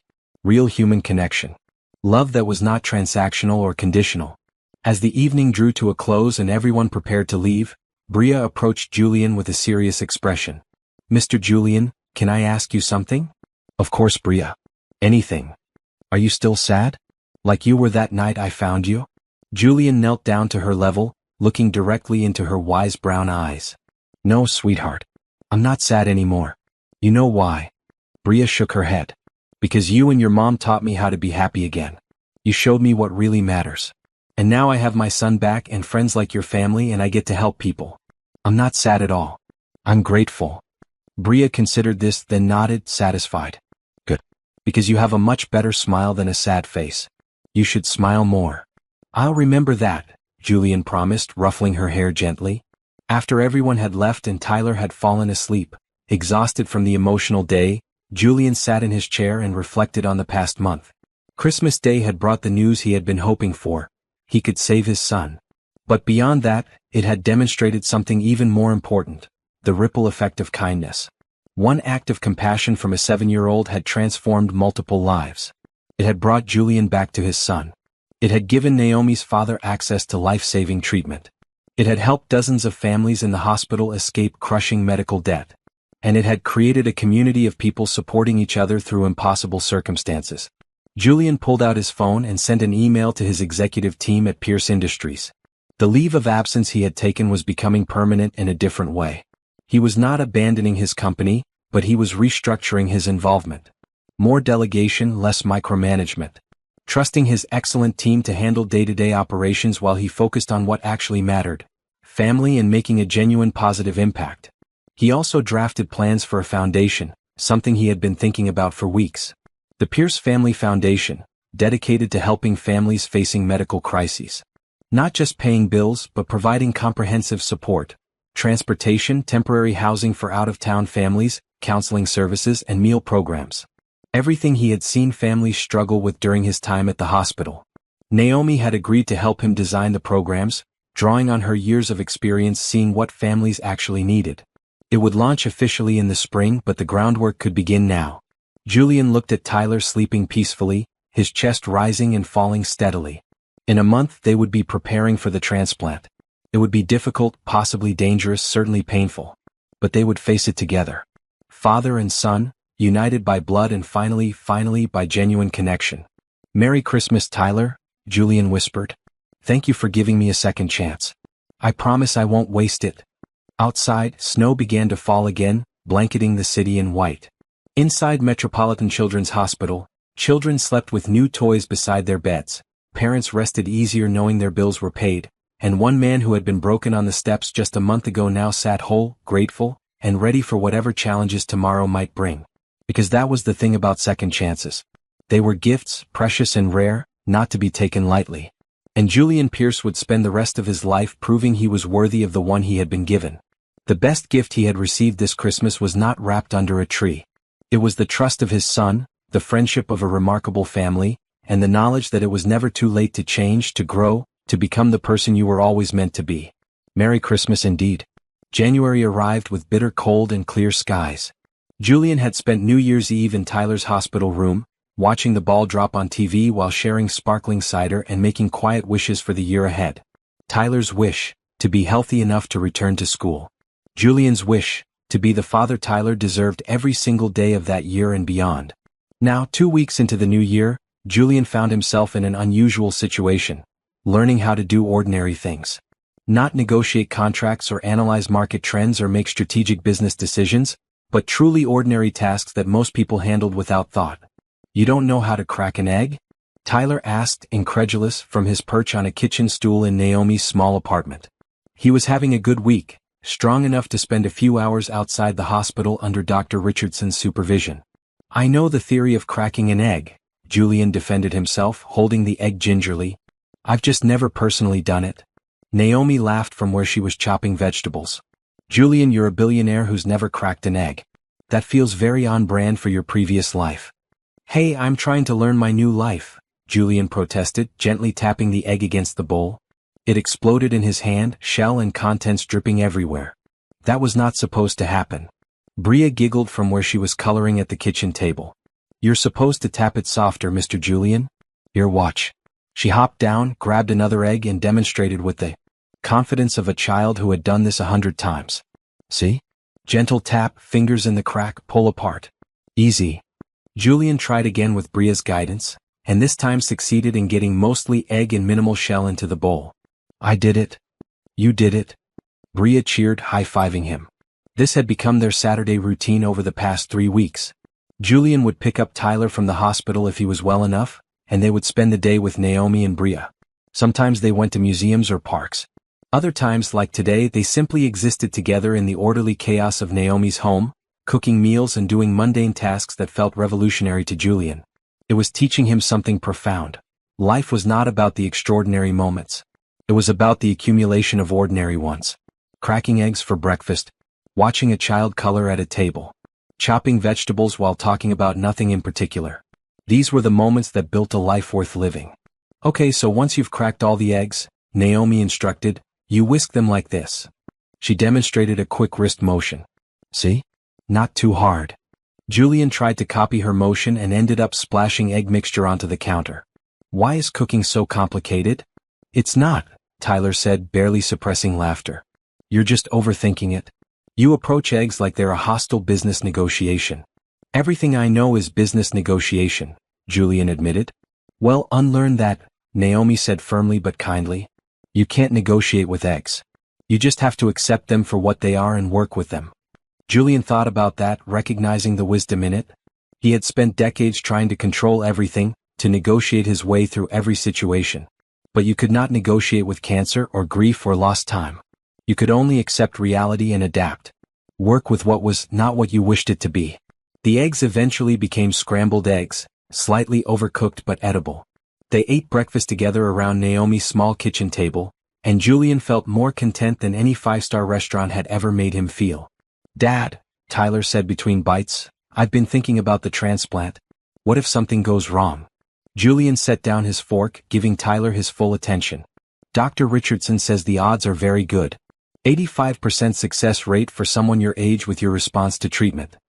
But that's 15% where something bad happens," Tyler pointed out. Before Julian could respond, Naomi spoke up gently. "Tyler, honey, I'm not going to lie to you. Medical procedures carry risks.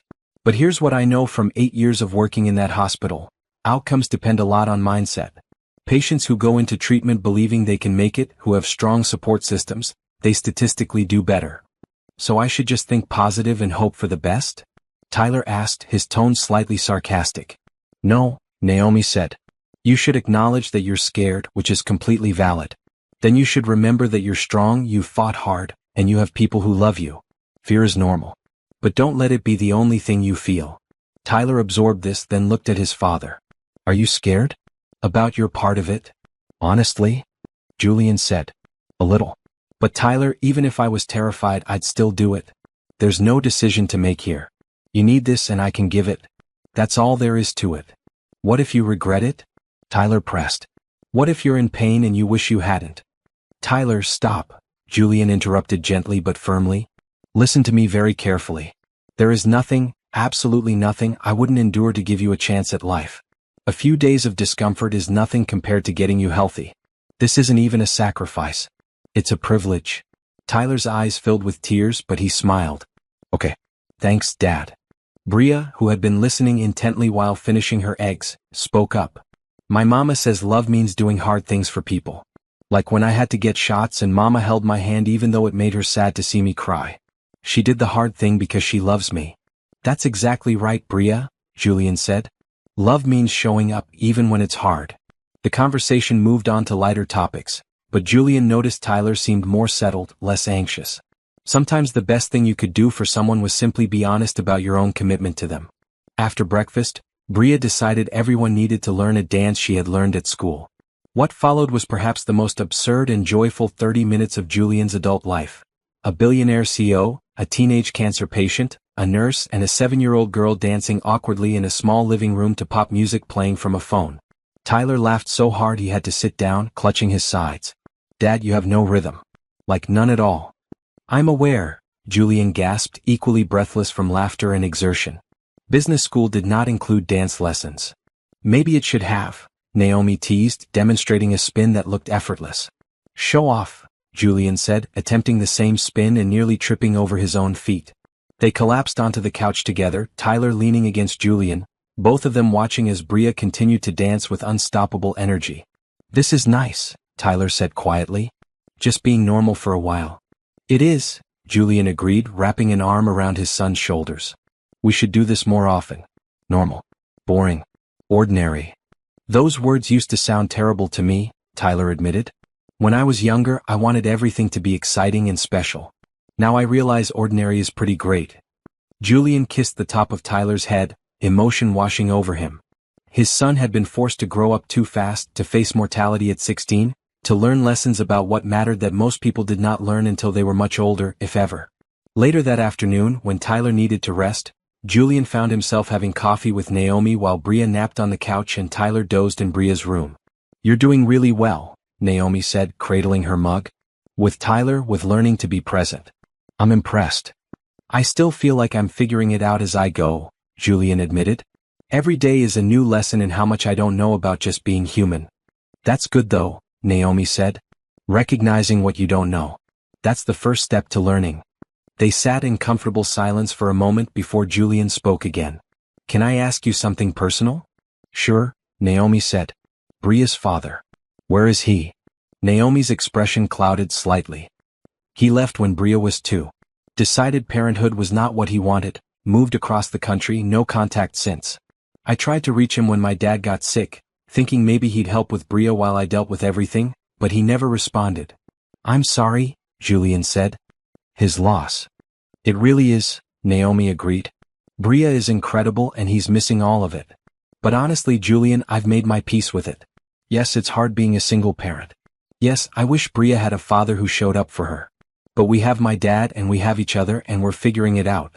You're doing an amazing job, Julian said sincerely. Bria is one of the most well-adjusted, compassionate kids I've ever met. Thank you, Naomi said, her voice warm. That means a lot.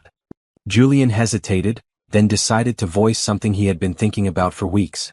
Naomi, I know I've already helped with your father's treatment, but I want to do more. Let me set up a college fund for Bria. And a trust to ensure you're financially secure. You work so hard and... Julian, stop, Naomi interrupted, but not unkindly. I appreciate the thought, I really do. And yes, you've helped my family more than I can ever repay. But I need you to understand something. I don't want to be your charity project. Julian started to protest, but Naomi held up a hand. Let me finish, she said. You've helped my father, which I accepted because he was dying and you gave us hope. That was a gift I'm eternally grateful for. But Bria and I were okay. I have a good job. We have what we need. I'm proud of the life I've built for us, and I don't want money to change that or to feel like we owe you something. Julian nodded slowly, understanding. I'm sorry. I didn't mean to imply you couldn't handle things. I care about you and Bria. Both of you have become important to Tyler and me. I want to help if I can. Naomi's expression softened. And that impulse comes from a good place, I know it does.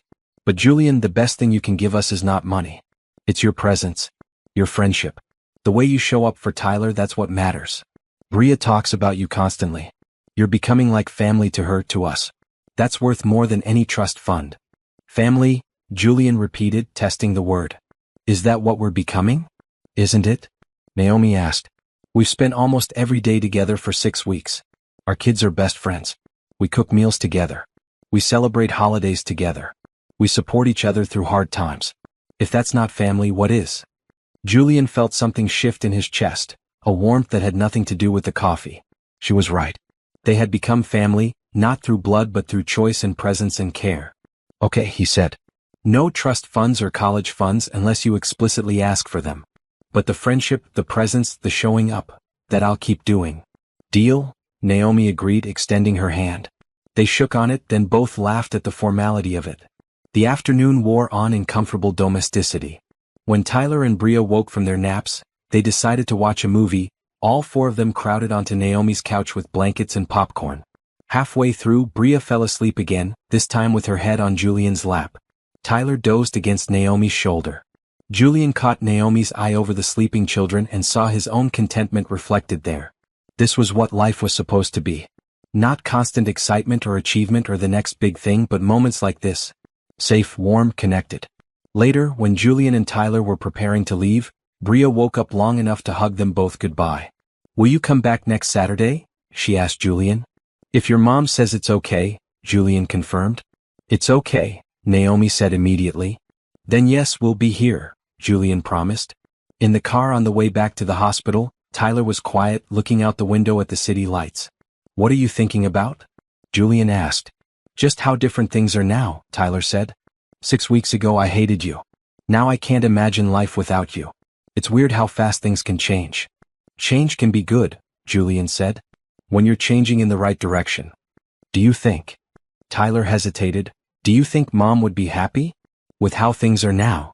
Julian considered carefully before answering. I think your mother would be proud of both of us. Of you for being brave enough to give me another chance. Of me for finally waking up and being present. And I think she'd love Naomi and Bria just like we do. Yeah, Tyler agreed. She would have really liked them. Especially Bria. Mom always said kids should be allowed to be kids, to stay innocent and kind as long as possible. Bria is all of that. Your mother was very wise, Julian said.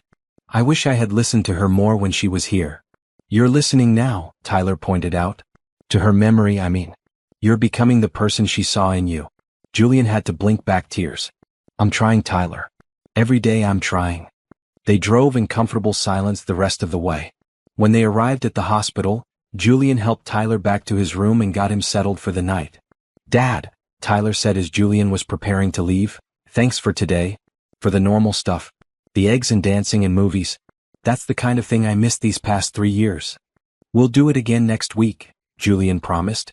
And every week after. Normal Saturdays. Just us and the Johnsons being a weird little found family. I like that, Tyler said, smiling. Found family. That's a good name for what we are. Julian kissed Tyler's forehead. Get some rest. I'll see you in the morning. As Julian left the hospital and headed home to his empty mansion, he reflected on what Naomi had said about family. She was absolutely right. Family was not just about biology or legal documents.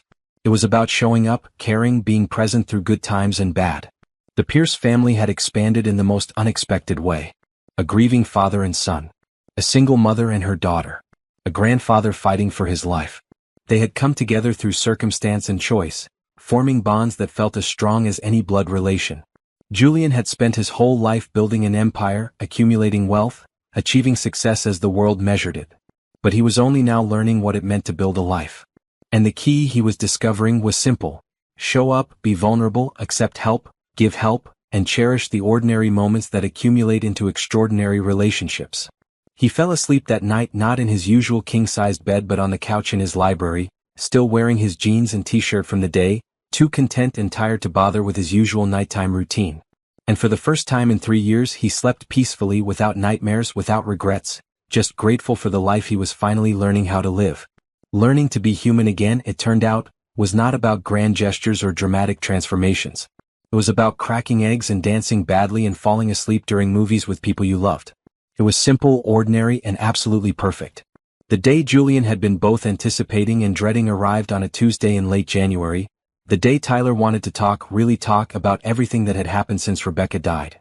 Dr. Richardson had suggested this might happen as the transplant date approached, explaining that many patients needed to process old emotions before facing major medical procedures.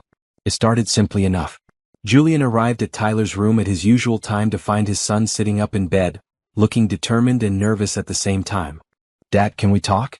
Like really talk?" Tyler asked before Julian even had a chance to sit down. Julian felt his stomach tighten but forced himself to appear calm. "Of course. About anything. What's on your mind?" Tyler took a deep breath. "I need to tell you how the last 3 years felt. From my side. And it might be hard to hear." "Okay," Julian said, sitting down in his chair and giving Tyler his complete attention. "I'm listening. And Tyler, you can say anything you need to say. I won't get defensive. I promise." Another breath, then Tyler began. "When Mom died, I felt like I lost both parents. She was gone, which was horrible and terrifying and the worst thing that ever happened to me. But you disappeared too. You were physically there sometimes, but you were never really present. You were already thinking about work, checking your phone, planning your next meeting." Julian nodded, his throat tight, but he stayed silent, letting Tyler speak. "I needed you so badly," Tyler continued, his voice cracking. "I was 13 years old and my mother had just died, and I needed my father to hold me and tell me we'd be okay. But instead you hired more staff to take care of me. You made sure I had everything I needed materially, but you never asked what I actually needed, which was you." Tears were streaming down Tyler's face now, but he kept going. "I had so many bad days. Days when I couldn't get out of bed because I missed Mom so much. Days when I wanted to talk about her and remember her. But you avoided anything that mentioned her. You acted like talking about Mom would somehow make it hurt more, when really, not talking about her made it feel like she never existed." "Tyler," Julian started, but his son shook his head. "Please let me finish. I need to say all of this." "Okay, I'm sorry. Go ahead." Tyler wiped his eyes but continued. "The worst part was that I started to think you didn't care. Not that you were grieving too, which I understand now, but that you literally didn't care about me. You missed my 8th grade graduation. You forgot my 14th birthday until your assistant reminded you 3 days later. You promised to come to my basketball games and then canceled at the last minute over and over." Each example was a knife to Julian's heart, but he forced himself to listen without interrupting, without making excuses. "And then I got sick," Tyler said, his voice dropping to almost a whisper. "And for the first 2 weeks you barely visited. I was in the hospital, terrified I might die, and you were still choosing work over me. I genuinely thought I didn't matter to you anymore. That maybe I had never really mattered and Mom was the one who made you care about having a family." Julian was crying now too, unable to hold back the tears. "Tyler, I'm so sorry. I'm so sorry." "I know you are," Tyler said. "And I can see you've changed. I can see you're here now, every day really present. But I needed to tell you how it felt those 3 years. I needed you to understand how much it hurt to be abandoned by the only parent I had left." "You have every right to feel that way," Julian managed to say. "Because that's exactly what I did. I abandoned you when you needed me most. And there's no excuse for that, Tyler. None at all." They sat in heavy silence for a moment, the weight of 3 years of pain hanging in the air between them. Then Julian spoke, his voice raw with emotion. "Can I tell you my side? Not as an excuse because there is no excuse, but just so you understand what was happening in my head." Tyler nodded, wiping his face with the sleeve of his hospital gown. Julian took a moment to gather his thoughts, trying to find the right words to explain the inexplicable. "When your mother died, something broke in me. Completely shattered. She was my anchor, my compass, the person who made me want to be better. And suddenly she was gone, and I didn't know how to exist without her. He paused, remembering those dark early days. I should have turned to you. We should have grieved together. But Tyler, when I looked at you, all I could see was her. You have her eyes, her smile, her way of tilting your head when you're thinking. Being around you was like being constantly reminded of what I'd lost, and I couldn't handle it. So you avoided me, Tyler said quietly. I did, Julian admitted. And that was unforgivably selfish. You needed your father, and I was too broken to be there for you. So I buried myself in work because work was simple. Work had clear problems and solutions. Work didn't require me to feel anything. Julian leaned forward, looking directly into his son's eyes. But here's what I need you to know. Every single day of those 3 years, even when I was being the worst father imaginable, I loved you. I never stopped loving you. I was just so lost in my own grief and pain that I couldn't show it. I couldn't be what you needed. Why didn't you just tell me that? Tyler asked. Why didn't you say, Tyler, I'm struggling, I'm grieving, I need help? I would have understood. Because I'm a prideful idiot who thought showing weakness was unacceptable, Julian said bluntly. I spent my whole life being the strong one, the one in control, the one who handled everything. Admitting I was broken felt like admitting I had failed. Not just as a husband who couldn't save his wife, but as a father who couldn't hold his family together. Tyler absorbed this, then asked the question Julian had been dreading. Did you ever think about me during those 3 years? Like really think about me? Every day, Julian answered immediately. Every single day. I'd be in meetings and suddenly think, Tyler has a basketball game tonight, or, Tyler mentioned he needed help with math homework. And then I'd make excuses for why I couldn't be there, why work was more important, why my assistant could handle it. But I was thinking about you constantly. Then why, Tyler's voice broke, why was it so easy for you to stay away? Julian felt his heart crack further. Because staying away was easier than facing what I'd become. Every time I did show up, I could see the hurt in your eyes, the disappointment. And it made me feel like such a failure that I'd tell myself you were better off without me around. That you didn't need a father who was this broken. That's stupid, Tyler said, but without malice. Of course I needed you. Broken or not, you're my dad. You're the only parent I have left. You're absolutely right, Julian agreed. It was stupid and selfish and wrong. And Tyler, I can't give you back those 3 years. I can't undo the birthdays I missed or the games I didn't attend or the nights you cried yourself to sleep because you felt alone. All I can do is promise you that I will spend the rest of my life being the father you deserve. They were both crying again, but this time it felt different. Not just grief and anger, but also release. The walls that had been built between them were finally coming down, brick by painful brick. I want to believe you, Tyler said. I do believe you mostly. But I'm also scared that once I'm better, once the crisis is over, you'll go back to how you were. That you'll decide work is important again and I'll lose you all over again.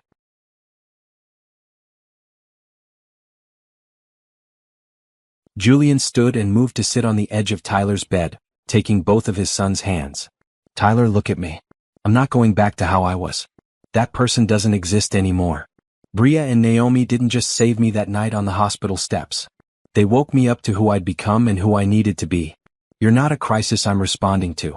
You're my son and you're my priority. Always. Promise? Tyler asked, his voice small and young. I promise, Julian said. And if I ever start slipping, if I ever start prioritizing work over you again, I want you to call me on it. Immediately.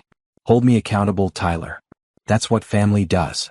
Tyler nodded, then surprised Julian by asking, Can you hug me? Like really hug me? Yes, Julian said, carefully gathering Tyler into his arms, mindful of the 4 lines and monitors. They held each other for a long time, both crying, both healing. When they finally separated, Tyler smiled through his tears. That felt good. We should do that more often. Whenever you want, Julian promised. I'm a hugger now. Totally committed to hugging. Tyler laughed, a genuine laugh that made Julian's heart soar. Dad, you're being weird. I'm being present, Julian corrected. There's a difference. They spent the rest of the morning talking more easily than they had in years. Tyler told Julian about the friends who had drifted away and how much that had hurt. Julian told Tyler about his plans for the foundation and asked for Tyler's input on how to make it most helpful for other families facing similar situations. I think you should include counseling, Tyler suggested. Like family counseling. Because so many families probably handle crisis the way we did, pulling apart instead of together. If you could provide therapy as part of your help, that might prevent other kids from feeling as alone as I did. That's brilliant, Julian said, already making notes on his phone. We'll absolutely include that. Around lunchtime, Bria and Naomi arrived for their daily visit. Bria took one look at Tyler and Julian's red, puffy eyes and announced, "You've been having feelings. Mama says feelings are important but also tiring." "Your mama is very wise," Tyler said, holding out his arms for a hug, which Bria immediately provided. "Did you have good feelings or sad feelings?" Bria asked seriously. "Both," Tyler admitted. "We talked about some sad stuff, but it was good to talk about it." Bria nodded as if this made perfect sense. "Sometimes you have to talk about the sad to make room for the happy. That's what Grandpa says." "How is your grandpa?" Julian asked Naomi. "Great actually," Naomi said, her face lighting up. "His evaluation went really well. He's officially on the active transplant list now. Could get a heart within a few months if the right match comes up." "That's wonderful," Julian said sincerely. They spent the afternoon together, the four of them, with Naomi checking Tyler's vitals periodically in her professional capacity but mostly just being present as a friend and chosen family member. Bria taught Tyler a complicated hand-clapping game she had learned at school, which he picked up surprisingly quickly. "You're good at this," Bria observed. "Much better than Mr. Julian was at cracking eggs." Everyone laughed, and Julian held up his hands in surrender. "I've accepted my limitations with cooking. But I'm excellent at hand-clapping games, thank you very much." "Prove it," Bria challenged, and Julian found himself engaged in an intense hand-clapping competition with a 7-year-old while Tyler and Naomi cheered from the sidelines. Later, when Bria had tired herself out and was napping in the corner chair, Tyler spoke quietly to Naomi. "Thanks for being here. For both of us. You and Bria have been really important to me and my dad." "Your family now," Naomi said simply. "This is what family does." "That's the second time today someone's called us family," Julian observed. "I like it." "Found family," Tyler added. "That's what we decided to call it, remember Dad?" "The best kind of family," Naomi agreed. "Chosen, not obligated." That evening, after Naomi and Bria had left and Tyler was settling in for the night, Julian's phone rang. It was his assistant with a situation at Pierce Industries that apparently required his immediate attention. Julian listened to the explanation, recognized it as genuinely important, and then said something he would never have said 3 months ago. "Handle it. You have my full authority to make whatever decisions are necessary. I trust your judgment." "But Mr. Pierce." "I'm with my son," Julian interrupted firmly. "Nothing is more important than that. You've got this." After ending the call, he looked up to find Tyler watching him with an expression of surprise and pride.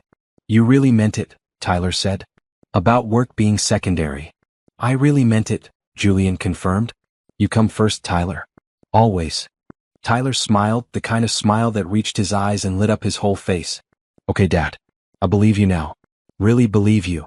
Those words, that trust, meant more to Julian than any business success ever had. They represented something earned through consistent presence, through vulnerability, through the hard work of actually showing up day after day after day. As Julian settled into his chair for another night at the hospital, he reflected on how different this conversation could have gone if it had happened 3 months ago. 3 months ago, he would have been defensive, made excuses, possibly even gotten angry at Tyler for not understanding how hard he had worked. But he was different now. He had learned to listen without defending, to acknowledge pain without minimizing it, to accept responsibility without making excuses. And in doing so, he had finally broken through the walls that had separated him from his son. Tomorrow would bring new challenges. The transplant was scheduled for next week. There would be pain, risk, and uncertainty. But they would face it together as a team with walls down and hearts open. "Hey, Dad." Tyler's voice interrupted his thoughts. "Yeah, son? I love you. I know I haven't said that in a while, but I do. I love you." Julian's throat tightened with emotion. "I love you too, Tyler. More than anything in the world." "I know," Tyler said, yawning. "Now I know." As Tyler drifted off to sleep, Julian sat in the quiet room, feeling more at peace than he could ever remember. The walls had come down. The truth had been spoken. The pain had been acknowledged. And somehow, through all of that difficulty, they had found their way back to each other. Healing, Julian realized, was not about avoiding pain or pretending everything was fine. It was about facing the hurt head-on, speaking the truth, and trusting that love was strong enough to survive honesty. He and Tyler had done that today. They had torn down the walls between them and rebuilt their relationship on a foundation of truth, vulnerability, and genuine connection. And that foundation would hold. Julian was certain of it. Because it was built not on perfection or pretense, but on the solid ground of showing up, being honest, and loving each other through everything. The man who had been too proud to admit weakness had learned to be vulnerable. The boy who had felt abandoned had learned to trust again. Together they were becoming a real family, one painful, honest conversation at a time. And tomorrow they would wake up and do it all again. Because that was what family did. They showed up, they told the truth, and they loved each other. Always. The morning of Tyler's transplant dawned gray and cold, fitting for a day that felt heavy with possibility and terror in equal measure. Julian had been awake since 4 a.m., having given up any pretense of sleep around 3. His own bone marrow extraction had been scheduled for later in the week, but Tyler's body was ready now. The doctors had decided, and they wanted to proceed. Tyler was in pre-op, being prepped for the procedure that would hopefully save his life. Julian sat in the waiting room trying not to think about all the things that could go wrong, when Naomi and Bria arrived with Robert in tow. "You shouldn't be here," Julian said to Robert, standing quickly. "You need to rest, preserve your strength for your own procedure." "Nonsense," Robert said firmly, though he did lean heavily on his cane. "Tyler is family. Family shows up." Bria immediately climbed into Julian's lap, wrapping her small arms around his neck. "Don't be scared, Mr. Julian. Mama says Tyler is strong and the doctors are good and we just have to believe." "Your mama is right," Julian said, holding Bria close and drawing comfort from her uncomplicated confidence. Naomi sat beside him, taking his hand. "How are you holding up?" "Terrified," Julian admitted. "I just got him back. I can't lose him now. I can't." "You won't," Naomi said with quiet certainty. "Tyler's fighter. Look at everything he's already survived." They sat together, this found family, waiting through the longest hours of Julian's life. The procedure itself would take several hours, Dr. Richardson had explained. First, they would extract Julian's bone marrow using specialized equipment. Then Tyler would receive high-dose chemotherapy to completely destroy his existing bone marrow. Finally, in what seemed like too simple a process for something so critical, they would transfuse Julian's healthy bone marrow into Tyler through and for like a blood transfusion. The bone marrow would then travel through Tyler's bloodstream to his bones, where it would hopefully settle in and begin producing healthy blood cells. The whole process was simultaneously miraculous and terrifying. Time moved strangely. Minutes felt like hours. Julian found himself praying, something he had not done since Rebecca's funeral. "Please," he thought, "please let this work. Please don't take him from me. Not now. Not when we're finally okay." Around 2 p.m. Dr. Richardson emerged, still in his surgical scrubs. Julian leaped to his feet, his heart pounding so hard he thought it might explode. "The procedure went well," Dr. Richardson said immediately, and Julian felt his knees buckle with relief. Naomi caught his arm, steadying him. "We successfully extracted the bone marrow from you, Julian, and the transfusion into Tyler is complete. He's in recovery now." "So he's okay?" Julian managed to ask. "He's stable," Dr. Richardson said carefully. "But Julian, I need you to understand what comes next. The transplant was successful, but now Tyler's body has to accept the new bone marrow. That process is called engraftment, and it typically takes 2 to 4 weeks. During that time, Tyler will be extremely vulnerable to infection because he essentially has no immune system." "What does that mean practically?" Naomi asked, her nurse's instinct for details kicking in. "It means Tyler will be in isolation," Dr. Richardson explained. "Very strict protocols. Masks, gowns, hand sanitizing for anyone who enters his room. No flowers, no outside food, minimal visitors. And we'll be monitoring him constantly for any signs of complications." "What kind of complications?" Julian felt dread pooling in his stomach again. "Infection is the primary concern," Dr. Richardson said. "But also graft versus host disease, where the new immune cells attack Tyler's body. We have medications to prevent it, but it's always a risk with transplants." "Can I see him?" Julian asked. "He's still unconscious from the anesthesia, but yes, you can sit with him. Just follow the isolation protocols." Dr. Richardson gave Julian's shoulder a squeeze. "You did a good thing today, Julian. You gave your son a real chance. Now we wait and hope and take excellent care of him." After Dr. Richardson left, Julian turned to his assembled family. "Thank you for being here. All of you. Where else would we be?" Robert said simply. Julian followed a nurse to Tyler's new room in the isolation ward, going through the process of gowning up, putting on a mask and sanitizing his hands thoroughly. When he finally entered the room, what he saw made his breath catch. Tyler looked so small in the hospital bed, surrounded by machines and monitors, and 4 running into his arm delivering the bone marrow that Julian's body had just provided. His son's face was pale, peaceful in drug-induced sleep, unaware of the battle his body was about to fight. Julian sat down in the chair beside the bed, carefully taking Tyler's hand. "Hey son, the hard part is over.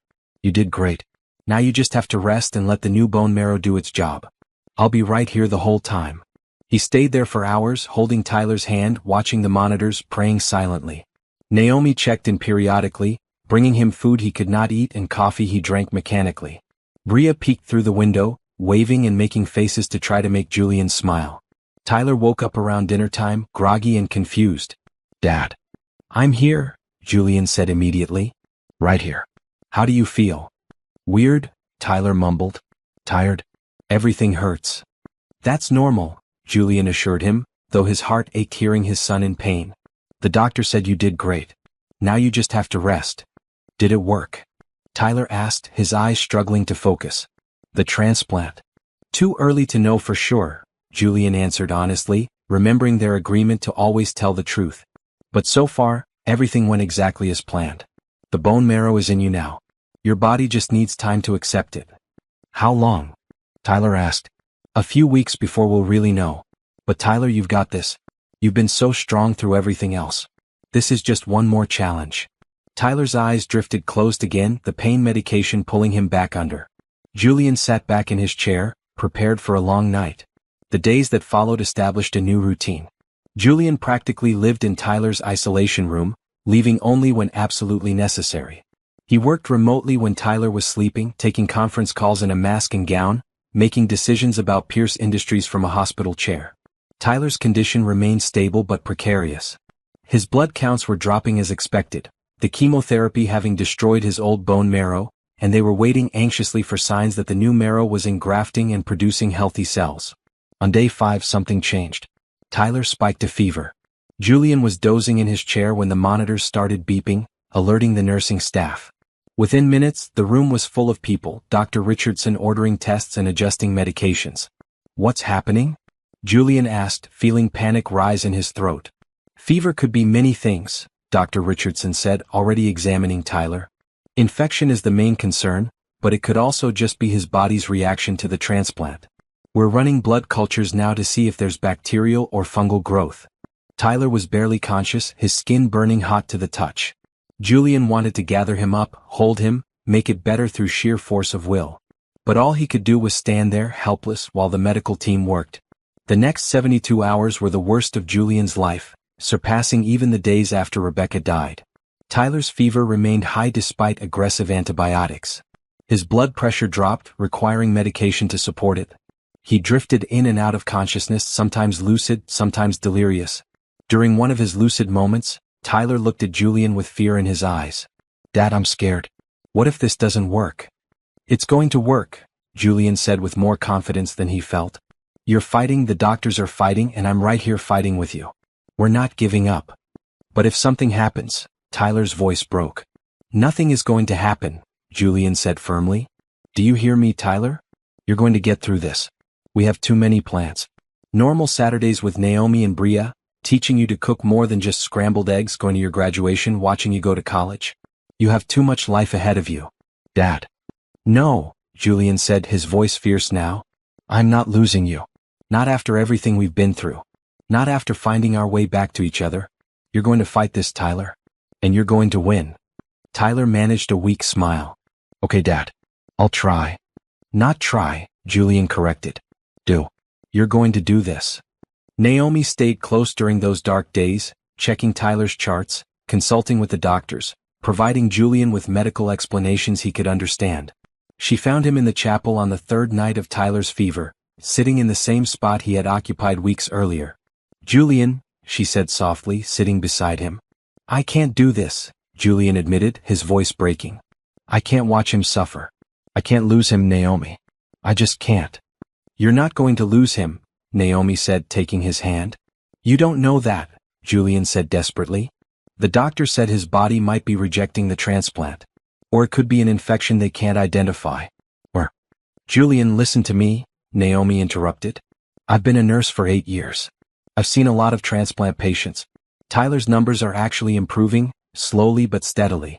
The fever is scary, yes, but his white blood cell count started to rise yesterday. That means the bone marrow is engrafting. His body is accepting the transplant. Julian looked at her with desperate hope. Really? You're not just saying that. Really? Naomi confirmed. I wouldn't lie to you about this.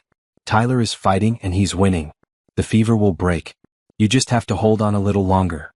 Julian leaned against her, too exhausted to maintain his composure. I don't know what I'd do without you. You and Bria, you've kept me sane through all of this. That's what family does, Naomi said, echoing her frequent reminder. We hold each other up when one of us can't stand alone. Naomi was right. On the fourth day after Tyler's fever started, it finally broke. Julian woke to find Tyler's forehead cool to the touch, his breathing even, his monitors showing normal readings. The blood cultures came back negative for infection, confirming that the fever had been Tyler's body's response to the transplant, not a dangerous complication. He's turned a corner, Dr. Richardson said with visible relief during morning rounds. His counts are rising faster than expected. The engraftment is taking hold. This is very good news, Julian. Julian could have collapsed with relief. So he's going to be okay? We're not out of the woods yet, Dr. Richardson cautioned. But yes, all signs point to a successful transplant. If his counts continue to rise and he remains infection-free for another week, we can start talking about moving him out of isolation. Julian immediately went to Tyler's bedside, taking his son's hand.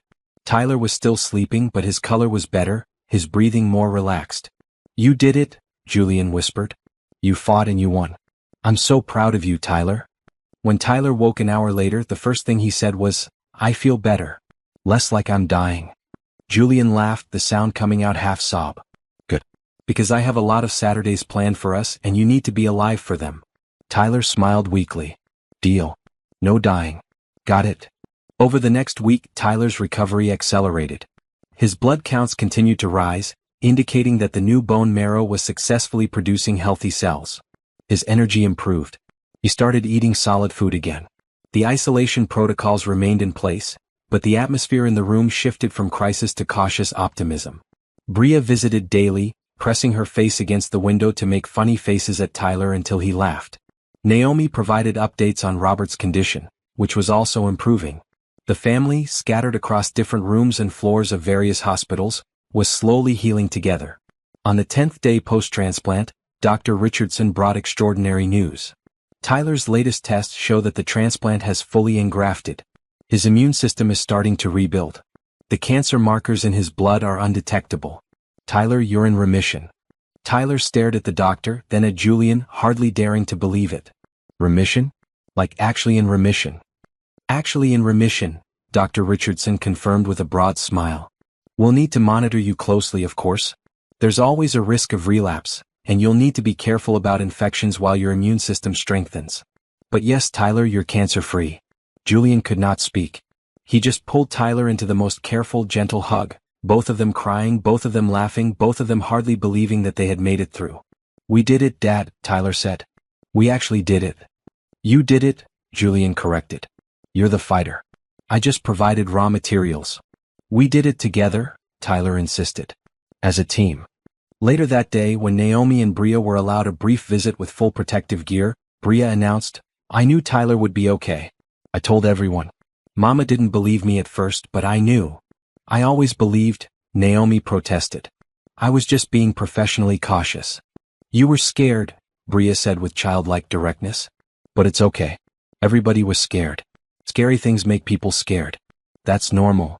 Your daughter is absurdly wise, Julian told Naomi. I know, Naomi said proudly. Takes after her grandfather. They celebrated quietly in Tyler's room with juice boxes instead of champagne and hospital pudding instead of cake, but it felt more meaningful than any elaborate party could have been. They had fought for this moment, suffered for it, believed in it even when it seemed impossible. That night, after everyone had left and Tyler was sleeping peacefully, Julian sat in his chair and finally allowed himself to feel the full weight of what had just happened. He had come so close to losing everything. Tyler could have died. The transplant could have failed. The infection could have been untreatable. But none of those things had happened. Against the odds, through excellent medical care, through sheer stubborn will, through community support and love, Tyler had made it. They had made it. Julian thought about the man he had been 4 months ago, broken and crying on hospital steps, convinced he had lost everything. That man could never have imagined this moment. Could never have conceived of the family he would find, the healing that would happen, the joy that would emerge from so much pain. But here he was. Here they all were. A found family brought together by a 7-year-old simple offer and bound together by their decision to show up for each other through everything. The fear of losing what he had just found had nearly paralyzed Julian during Tyler's crisis. But now, on the other side of that fear, he understood something crucial. Love was always a risk. Being vulnerable meant the possibility of being hurt. Opening your heart guaranteed you could lose what you loved. But the alternative, shutting yourself off and refusing to connect, was not protection. It was just a different kind of loss. A slower, sadder way of dying. Julian had chosen to love, to show up, to be present despite the risk. And yes, he had experienced terror like nothing else when Tyler's life hung in the balance. But he had also experienced joy, connection, purpose, and meaning in ways he never had before. Love was worth the risk. Family was worth the fear. And Tyler, sleeping peacefully in his hospital bed, cancer-free and healing, was worth everything. Julian fell asleep in his chair, more at peace than he had been in years, dreaming of all the normal Saturdays to come, all the scrambled eggs Tyler would teach him to cook better, all the movies they would watch, all the ordinary moments that would accumulate into an extraordinary life. The fear had been real. The danger had been genuine. But they had survived it together as a family, and that made all the difference. 3 months after Tyler's successful transplant, spring was blooming across the city. Tyler had been released from the hospital 6 weeks earlier and was steadily regaining strength. His hair was growing back, softer and clearer than before. His energy returned gradually, and under Dr. Richardson's supervision, he was slowly reintegrating into normal teenage life. Julian sat in his home office, reviewing documents for the official launch of the Pierce Family Foundation. The foundation had grown beyond even his ambitious initial plans.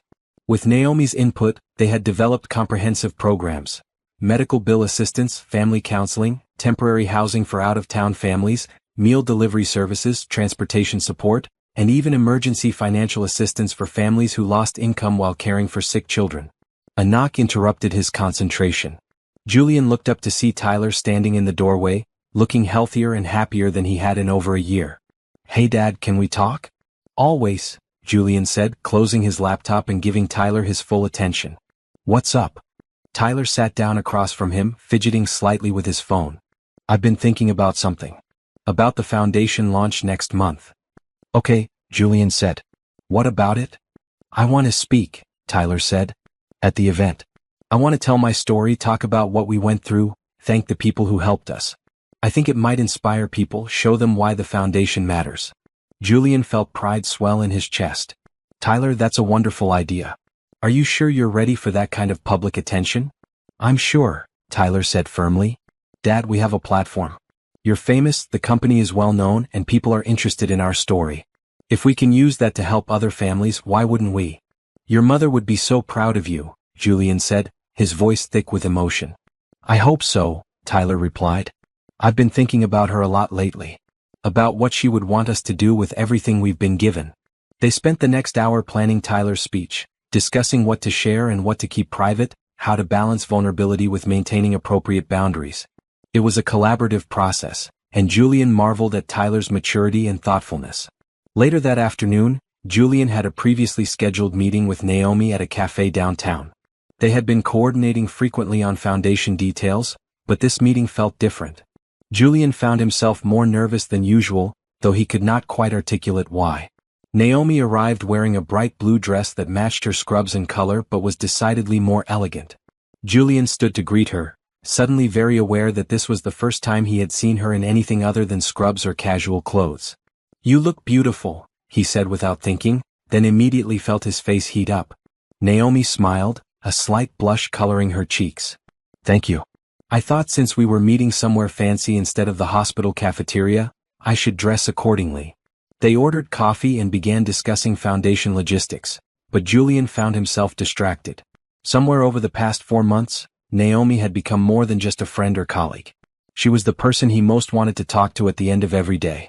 The one whose opinion mattered most on important decisions. The one whose smile could lift his spirits even in the darkest moments. He was in love with her. The realization hit him with startling clarity in the middle of her explanation about grant application processes. "Julian, are you listening?" Naomi asked, looking at him with a mixture of amusement and concern. "Sorry," Julian said, shaking his head. "I was just thinking about something." "About what?" Naomi asked. Julian took a breath, deciding to be honest. "About how much you mean to me. To both Tyler and me."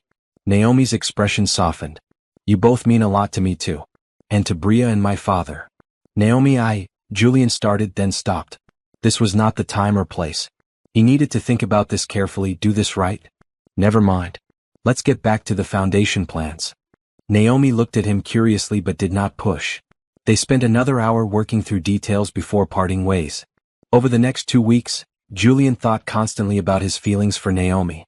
He wanted to tell her, to explore whether she felt the same way, but he was terrified of ruining the friendship and family dynamic they had built. What if she did not feel the same? What if it made things awkward?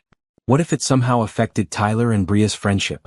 The decision was essentially made for him when Robert had a medical emergency. Julian got the call from Naomi at 3 in the morning. "Julian, I'm sorry to wake you, but my dad is in emergency surgery. His heart, there were complications." "I'm on my way," Julian said immediately, not even thinking about it. "Which hospital?" "Central Memorial." "But Julian, you don't have to." "I'm already getting dressed," Julian interrupted. "I'll be there in 30 minutes. He arrived at the hospital to find Naomi in the waiting room, still in her pajamas with a coat thrown over them, her hair disheveled, her face streaked with tears. Bria was asleep on a nearby chair, covered with Naomi's jacket. Julian went straight to Naomi, pulling her into his arms. She collapsed against him, sobbing quietly. "I thought we had more time," she whispered. "The doctors said he was stable, that he could wait for a transplant donor. But tonight his heart it's failing, Julian. They're trying to stabilize him, but..." "Shoo," Julian soothed, holding her close. "He's strong. He's going to make it through this." They sat together for hours, Naomi leaning against Julian, drawing strength from his presence. When Bria woke up, confused and scared, Julian held her too, explaining in simple terms that Grandpa was sick and the doctors were helping him. Around 7 a.m. the surgeon emerged. Robert had made it through the emergency procedure, but his prognosis had changed. "He needs a heart transplant immediately," the surgeon explained. "He's too unstable to wait any longer.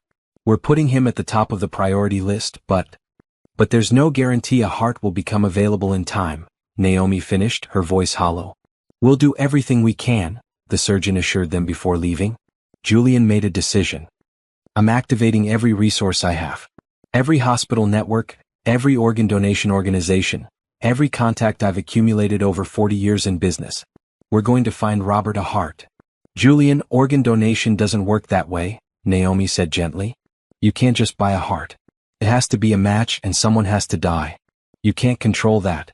"No, but I can make sure that when a match becomes available, we know about it immediately and the logistics are seamless. I can fund research into mechanical heart alternatives. I can ensure Robert has the absolute best care while we wait." Julian took Naomi's hands. "Let me help, Naomi. Please." Naomi looked at him for a long moment, then nodded. "Okay. Yes. Do whatever you can." Over the next week, Julian mobilized an extraordinary effort. He met with organ donor organizations, funded public awareness campaigns about the importance of donor registration, and ensured Robert's case was flagged with every transplant center in the region. He even began funding research into artificial heart technology, though he knew that would not help Robert in the immediate term.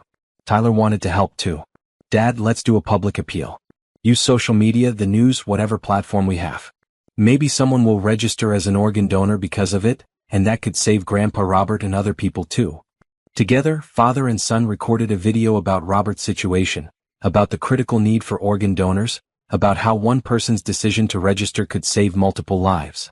They posted it online and it went viral within days. Thousands of people registered as organ donors in response. "Even if this doesn't save Dad directly," Naomi said, watching the registration numbers climb, "you're saving other people. Other families won't have to go through what we're going through."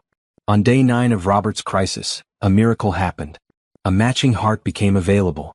A young man in another state had tragically died in an accident, but his family had made the generous decision to donate his organs. Robert was the best match for his heart. The transplant surgery was scheduled for the next morning. The whole found family gathered at Central Memorial, everyone nervous but hopeful. Bria drew pictures for her grandfather to look at when he woke up. Tyler, still regaining his own strength, was determined to be there anyway. Julian held Naomi's hand through the entire procedure. The surgery took 8 hours. When the cardiac surgeon finally emerged, the look on her face told them everything before she even spoke. The transplant was successful. Robert has a new heart and it's beating strong and healthy in his chest. Naomi broke down completely, and Julian held her while she cried tears of joy and relief and gratitude. Bria cheered, not fully understanding but knowing it was good news. Tyler grinned, looking happier than Julian had seen him in months. "Can we see him?" Naomi asked when she had regained some composure. "He's in recovery now, still unconscious," the surgeon said. "But yes, family can visit briefly once he's moved to the ICU." 2 hours later they were allowed in to see Robert. He looked peaceful, his color already better than it had been in months, machines monitoring his new heart's steady rhythm. "Dad," Naomi whispered, taking his hand carefully. "You did it. You have a new heart. You're going to be okay." Julian watched Naomi with her father, saw the love and relief on her face, and knew with absolute certainty what he needed to do. Life was too short, too precarious, too precious to waste time being cautious with the people you loved. That evening, after Robert had been moved to a regular room and was resting comfortably, after Tyler and Bria had gone home with Naomi's neighbor who had offered to help, Julian asked Naomi to take a walk with him in the hospital gardens.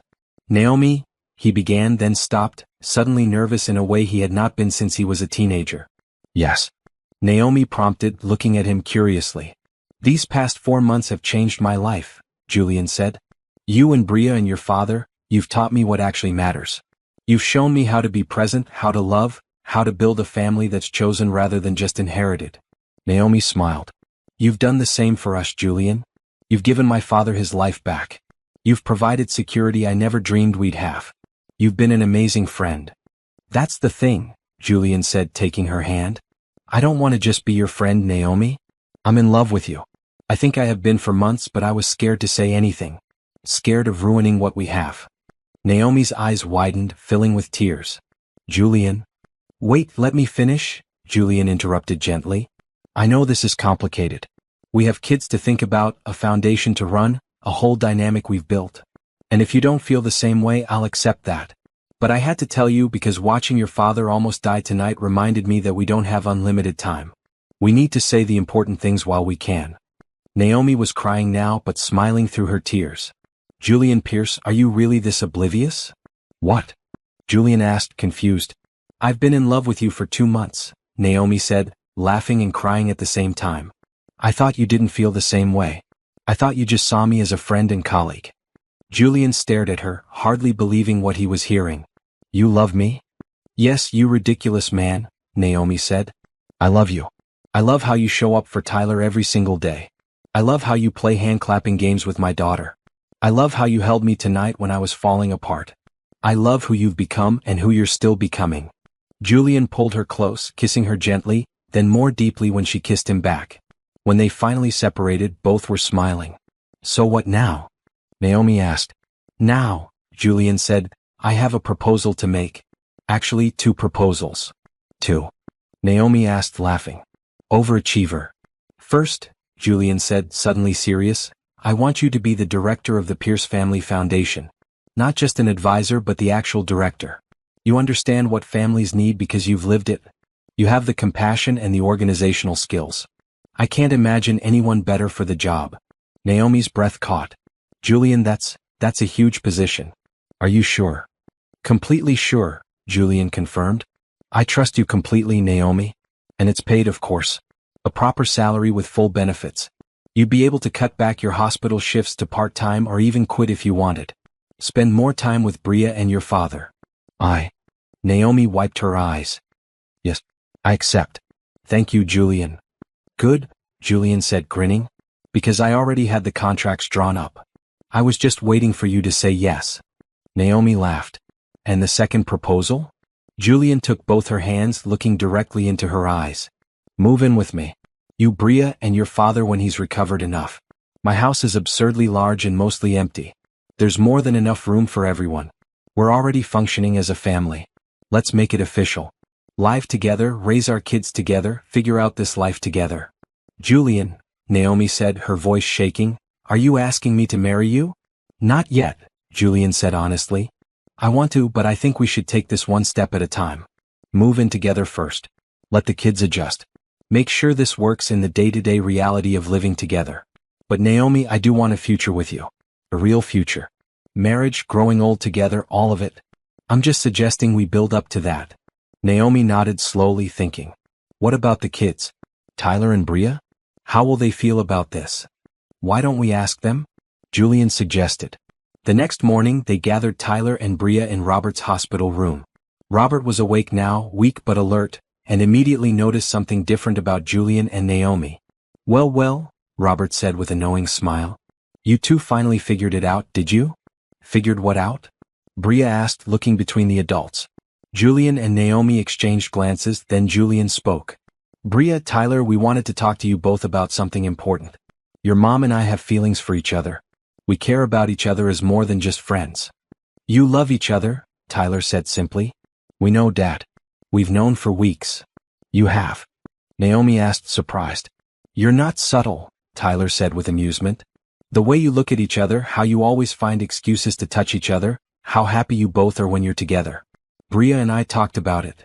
We think it's nice, Bria added. Mama is happy. Mr. Julian is happy. Tyler is happy. I'm happy. Everyone is happy. So you'd be okay if we moved in together? Julian asked. All of us in one house like a real family?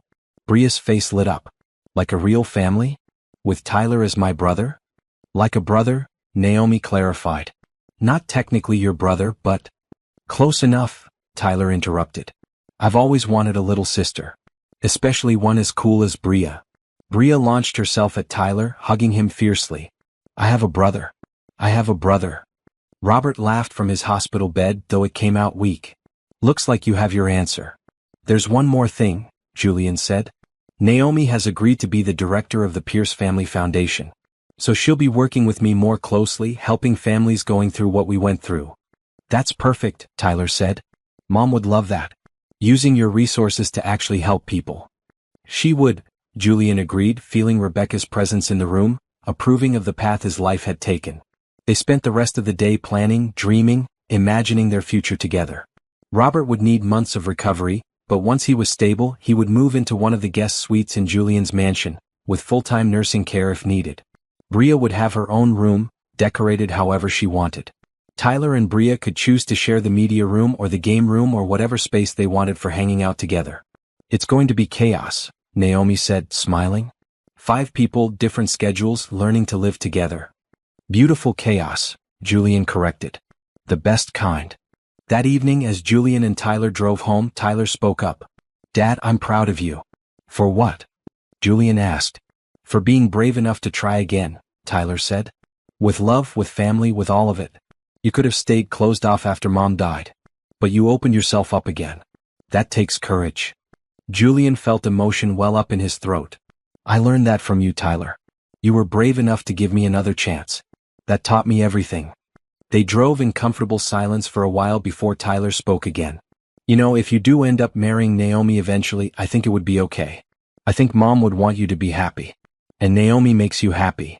She does, Julian agreed. But Tyler, no one will ever replace your mother. What I had with her was unique and special. What I'm building with Naomi is different, but equally important. There's room in my heart for both. I know, Tyler said. That's not what I was worried about. I was more worried about you being alone forever, actually. Julian reached over and squeezed Tyler's shoulder. Not alone anymore. We have a family now. A weird, wonderful, found family. The best kind, Tyler echoed his father's earlier words. As they pulled into the driveway of the house that would soon be full of life and love and beautiful chaos, Julian reflected on how much had changed since that December night 4 months ago. He had been broken, alone, and convinced he had lost everything. But a 7-year-old girl had told him he could borrow her mother. And that simple act of kindness had set in motion a series of events that had saved multiple lives, built a community, created a foundation that would help thousands of families, and brought together a family that chose each other every single day. Love, Julian had learned, was not something you found and kept safely locked away. It was something you lived, every day, through showing up and being present and having the courage to be vulnerable even when it was terrifying. 2 unexpected proposals had been made and accepted. More would come in time. But for now, Julian was content to take things one step at a time, building a life with Naomi and their children, proving every day that kindness, hope, and love really do lead to beautiful beginnings. The best was yet to come.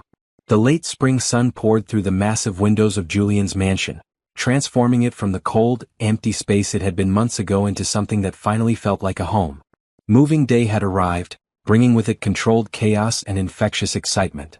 "Mr. Julian, where should I put my dragon collection?" Bria asked, carrying a large box of stuffed dragons with great seriousness. "They need a good spot. Dragons are very particular. How about on the window seat in your room?" Julian suggested, leading her upstairs. "That way they can look out over the garden." "Perfect," Bria declared. "Dragons like gardens." Tyler passed them on the stairs, carrying boxes of his own belongings. "Dad, Naomi wants to know if you have a preference for where she puts the kitchen stuff." "Whatever she thinks is best," Julian called back. "This is her house now too. She can organize it however she wants." Julian paused on the landing, taking in the scene below. Movers were bringing in furniture. Naomi was directing traffic with the organizational skills of someone who had managed hospital chaos for years. Robert, still recovering but steadier every day, supervised from a comfortable chair, offering commentary and occasional laughter. This was what life was supposed to be. Messy, loud, full of people and voices and love. By evening, most of the major items were in place, though boxes remained to be unpacked. They ordered pizza for dinner and ate sitting on the floor of the living room since the dining table was buried under boxes. "To new beginnings," Robert said, raising his glass of water. "And to families that choose each other." "To borrowed moms," Bria added, making everyone laugh. "That's never getting old, is it?" Naomi asked with amusement. "Never," Julian confirmed. "It's our origin story." Over the next few weeks, they settled into a rhythm that was sometimes smooth and sometimes chaotic but always filled with the sense of belonging. Julian learned to navigate a household with 2 teenagers, one 7-year-old, one elderly man recovering from major surgery, and one very opinionated woman who had definite ideas about how things should run. Mornings were loud. Bria needed help getting ready for school, often changing outfits 3 times before settling on something. Tyler moved slowly, still rebuilding his strength, but insisted on making his own breakfast. Robert required assistance with his medications and morning routine. Naomi juggled all of this while preparing for her new role as foundation director. Julian loved every minute of it. He had converted one wing of the house into foundation offices, hiring a small staff to handle the administrative work. The official launch was planned for mid-June, and preparations were intensive. Naomi worked tirelessly, developing programs, establishing partnerships with hospitals, creating systems that would actually help families rather than drowning them in bureaucracy. "I want this to be different from traditional charities," Naomi explained during one of their planning sessions. "No extensive applications that take months to process. No means testing that makes people feel ashamed for asking for help. If a family has a sick child and needs assistance, we help them. Period." "Agreed," Julian said. "Let's make it as simple as possible. They're already dealing with enough." Tyler became increasingly involved in the foundation work, developing a peer support program that would connect young patients with each other. "When I was in the hospital feeling alone, having other kids who understood would have made such a difference," he explained. "Let's give them that." Bria appointed herself the official foundation mascot, a role she took very seriously. She insisted on being involved in all planning meetings, offering suggestions that were sometimes childlike but often surprisingly insightful. "Maybe we should give families fun stuff too, not just serious stuff," Bria suggested during one meeting. "Like games and toys and things that make kids smile. Being sick is very boring." "That's brilliant," Naomi said, making a note. "We'll include recreational therapy supplies in our assistance packages." As spring turned to summer, the family dynamics continued to evolve and strengthen. Tyler and Bria became inseparable, their age difference somehow not matching. Tyler would help Bria with her reading homework, patiently sounding out words.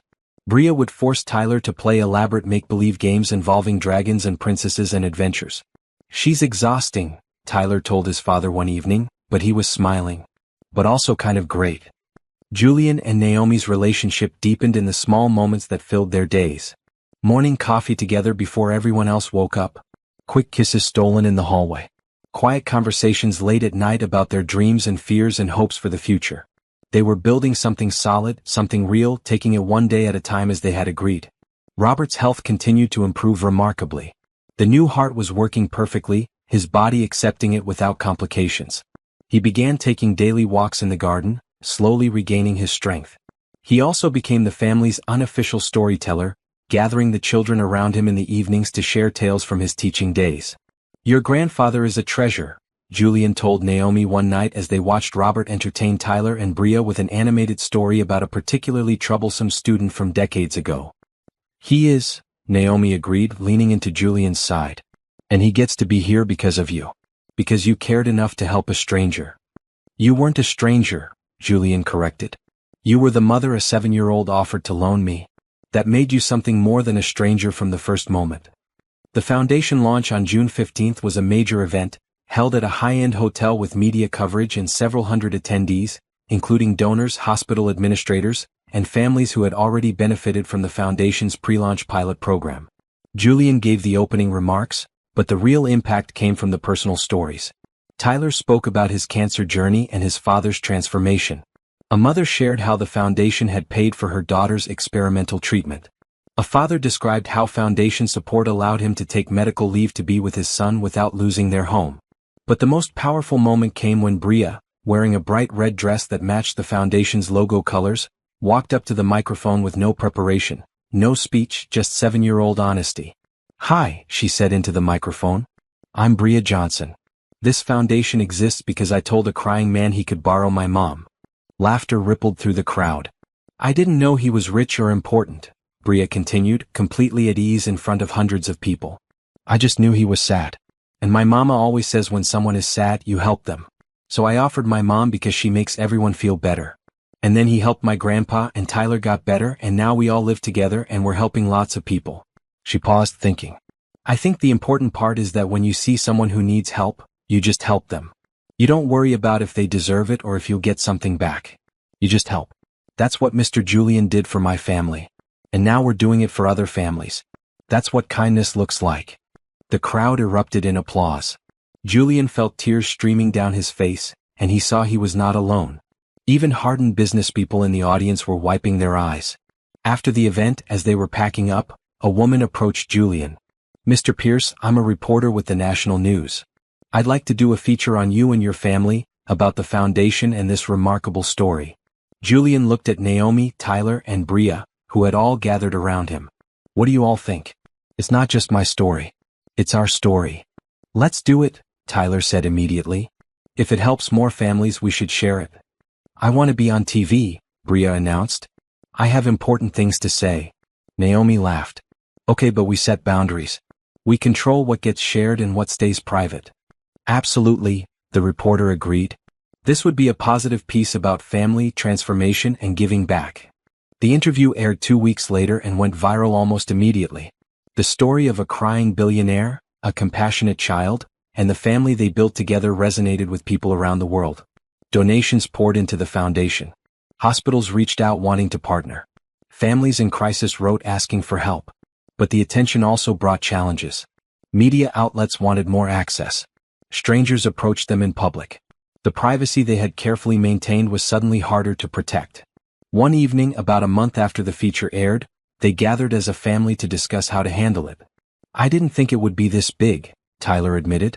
"People recognize me at physical therapy. It's weird.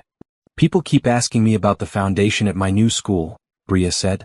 She had just finished 2nd grade and was already worried about starting 3rd grade as the girl from that news story. "I'm sorry," Julian said. "I should have anticipated this better. Protected you all more." "Julian, stop," Naomi interrupted. "We all agreed to do the interview. And yes, it's overwhelming, but look at the good it's done. The foundation has helped 50 families in the past month alone. That's 50 families who might have gone bankrupt or given up. We can handle some attention if it means helping that many people." "Your mother is right," Robert added. "Publicity is uncomfortable, but it's temporary. The help you're providing to families, that's permanent. That changes lives." They established new boundaries. No more media interviews for a while. A PR firm to handle requests and manage their public image. Increase security when needed. They were learning to balance their desire to help with the need to protect their private family life. As summer progressed, Tyler's strength continued to improve. He was officially declared in full remission in late July, and Dr. Richardson gave him clearance to gradually return to normal activities. The look on Tyler's face when he got that news was something Julian would treasure forever. "I can go back to school in the fall?" Tyler asked, hardly daring to believe it. "Yes," Dr. Richardson confirmed. "Start slowly, half days at first, but yes, you can return to regular school." Tyler immediately turned to Julian. "Dad, can we celebrate? Like really celebrate?" "Absolutely," Julian said. "What do you want to do?" "I want to take everyone to the beach," Tyler said. "Our whole family. Just spend a week being normal. Swimming, building sandcastles with Bria, eating ice cream. Normal stuff." "Done," Julian said immediately. "I'll arrange everything." 2 weeks later, they were at a private beach house Julian had rented. For 7 days they existed in a bubble of normalcy. No foundation work, no medical appointments, no media attention. Just a family being together. Julian taught Bria to swim, patiently holding her as she kicked and splashed.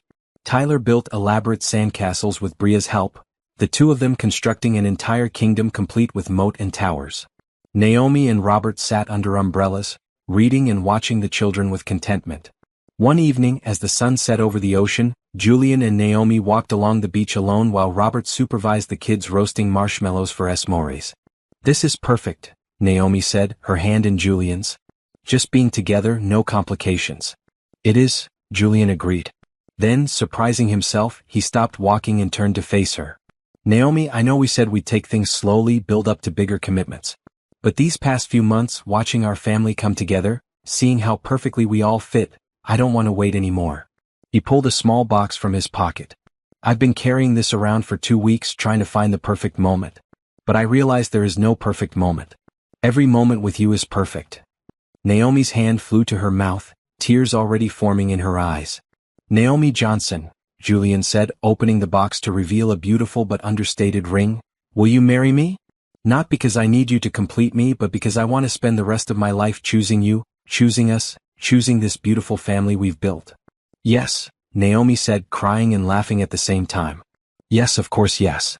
Julian slipped the ring on her finger, then pulled her into a kiss that felt like a promise of every tomorrow to come.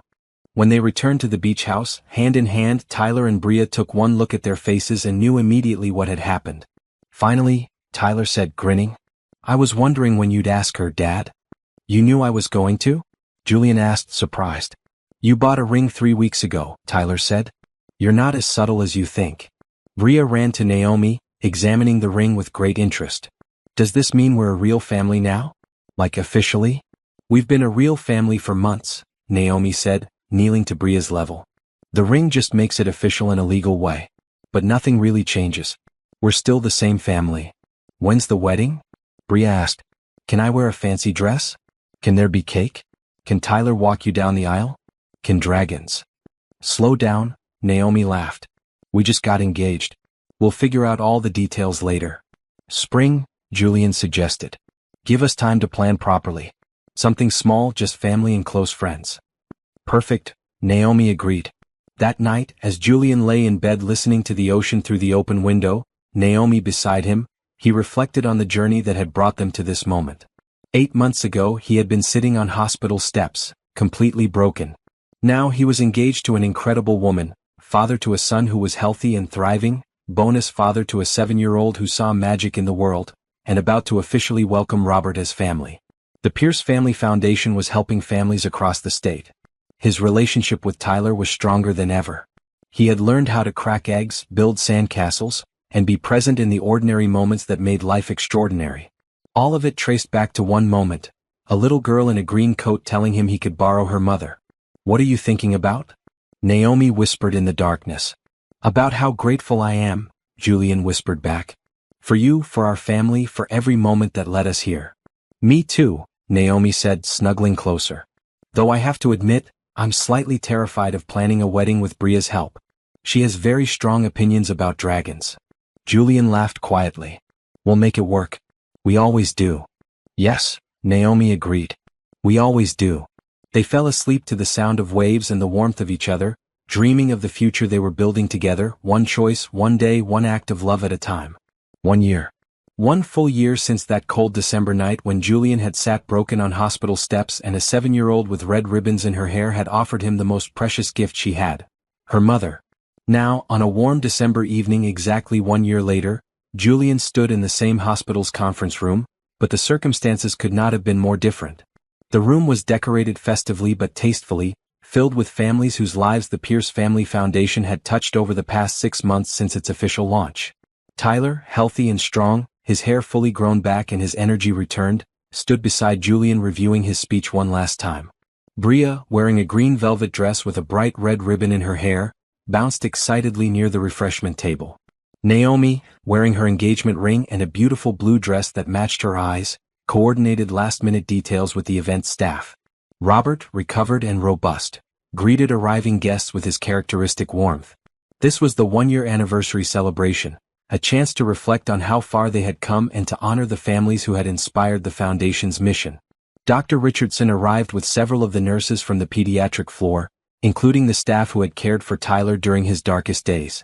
Jordan, Ava, and Sammy, the 3 young patients Tyler had befriended, were there with their families. All 3 were doing well in their own recovery journeys. As the room filled, Julian felt Naomi slip her hand into his. "Ready?" she asked.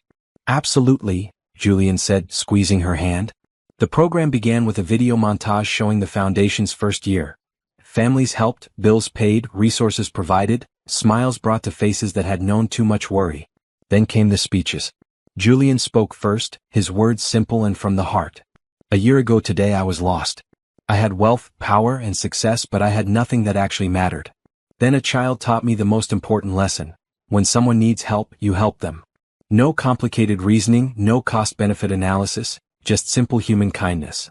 He paused, looking at his family. "That lesson transformed my life. It brought me back to my son. It gave me a new family. It showed me what I should have been doing with my resources all along. This foundation exists because of one act of compassion, and we hope to multiply that compassion 1,000 times over." Tyler spoke next, his voice clear and confident. "Cancer taught me a lot of things I wish I hadn't had to learn. But the most important lesson was about what matters. Not grades or popularity or accomplishments, but people. The people who show up when things are hard. The people who sit with you in the scary moments. The people who choose to be family even when biology says they don't have to." He looked directly at Bria. "I'm alive today partly because of medical science, partly because of an incredible doctor, but mostly because of love. My dad's love, which gave me the bone marrow I needed. And Bria's love, which gave my dad back to me when I needed him most." Several people in the audience were crying now, moved by Tyler's honest words. Then Bria approached the microphone, requiring a step stool to reach it. She looked out at the crowd with no nervousness whatsoever. "Hi everyone. I'm Bria and I'm 8 now, which is older than when this story started. Last year I found Mr. Julian crying outside the hospital. He looked very sad. So I told him he could borrow my mama because mamas make everything better." She paused as if considering how to explain something complex. "I think I was right about that. Mamas do make everything better. But you know what I learned? Sometimes dads make things better too. And sometimes brothers do. And grandpas. And friends. Actually, lots of people can make things better if they just try to help." Bria's voice got more serious, unusual for such a young child. "The foundation helps people because we all decided to help each other. Mr. Julian helped my grandpa. My mama helped Tyler. Tyler helps other kids. And now lots of people are helping lots of other people. It's like a big circle of helping." She brightened again. "Also, I have a family now. A big, weird, wonderful family. And next spring there's going to be a wedding and I get to be the flower girl and there might be dragons. So everything worked out perfect." The room erupted in laughter and applause. Bria curtsied and skipped back to her seat, completely satisfied with her speech. After several more testimonials from families who had been helped, the formal program concluded. People mingled, shared stories, and celebrated together.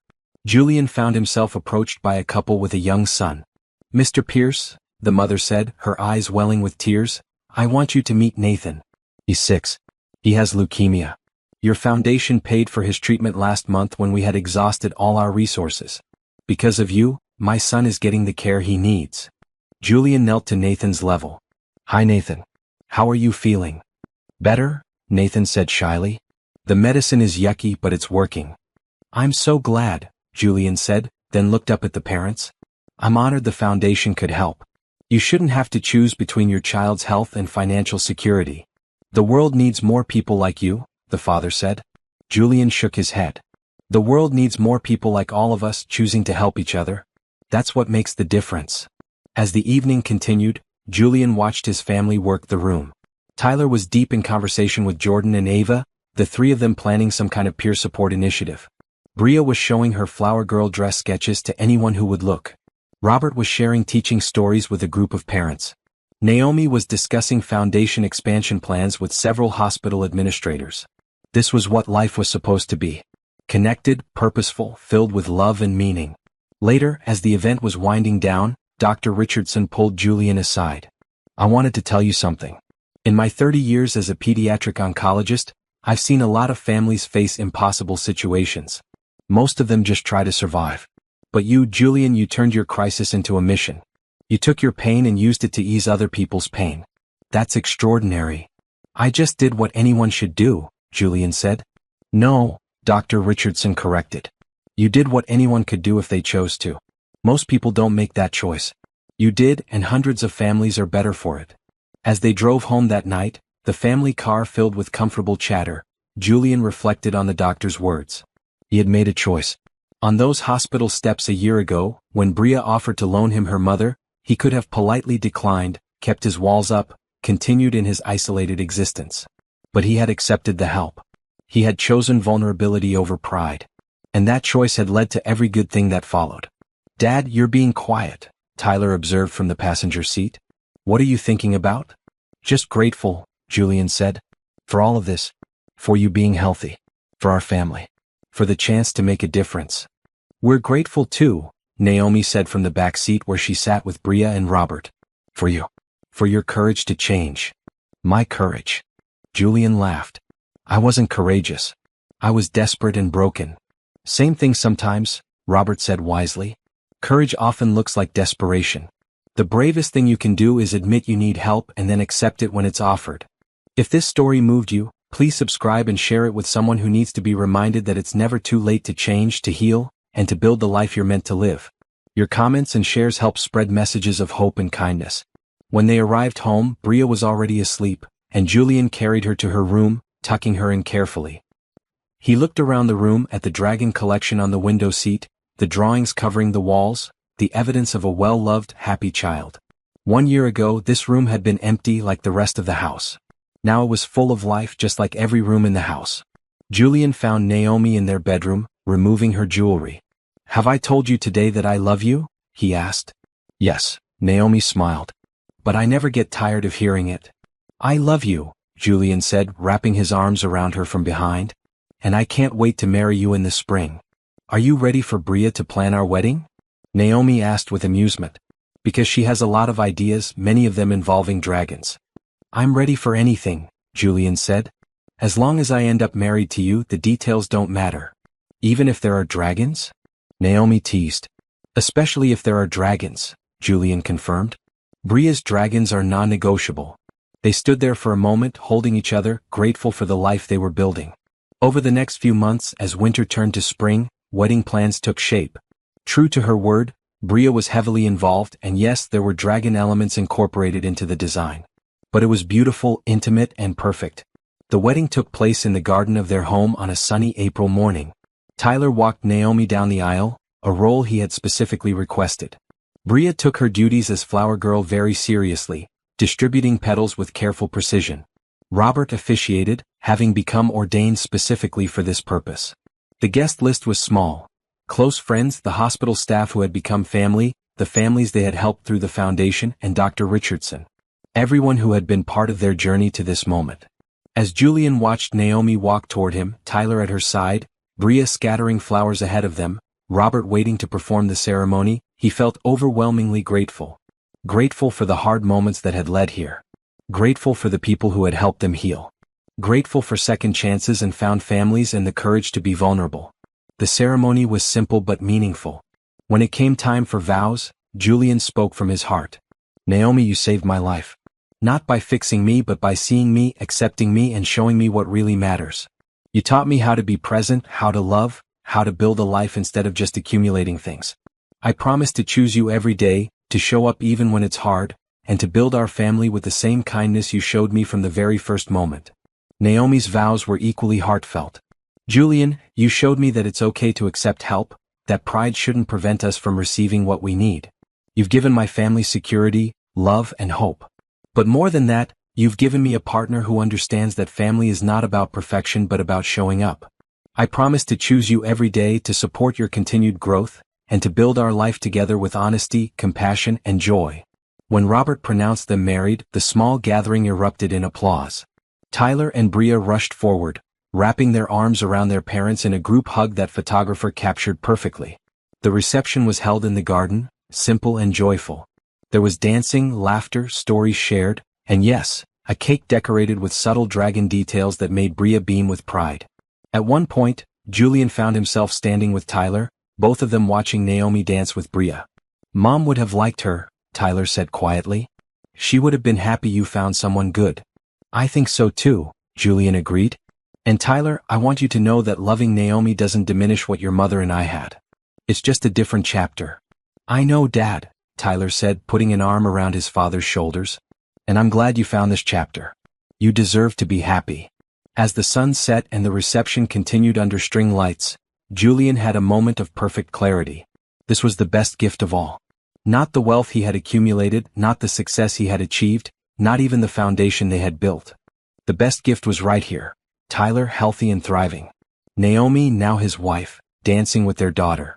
Robert, recovered and vibrant, telling stories to a rapt audience. Bria, her green dress twirling as she danced, completely joyful and secure in the love surrounding her. Family. Chosen, fought for, built one day at a time through showing up and being present and having the courage to accept help when it was offered. Later that night, after guests had departed and children had been put to bed, Julian and Naomi stood on their bedroom balcony, looking out over the garden where they had just been married. "Happy?" Naomi asked. "Beyond happy," Julian confirmed. "Complete. Content.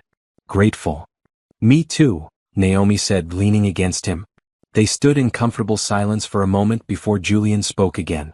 "Do you ever think about how different things could have been? If Bria hadn't seen me crying that night? If I had refused her offer? Sometimes," Naomi admitted, "but I try not to dwell on what is. I'd rather focus on what is. And what is pretty perfect." "It really is," Julian agreed. As they headed inside, Naomi stopped.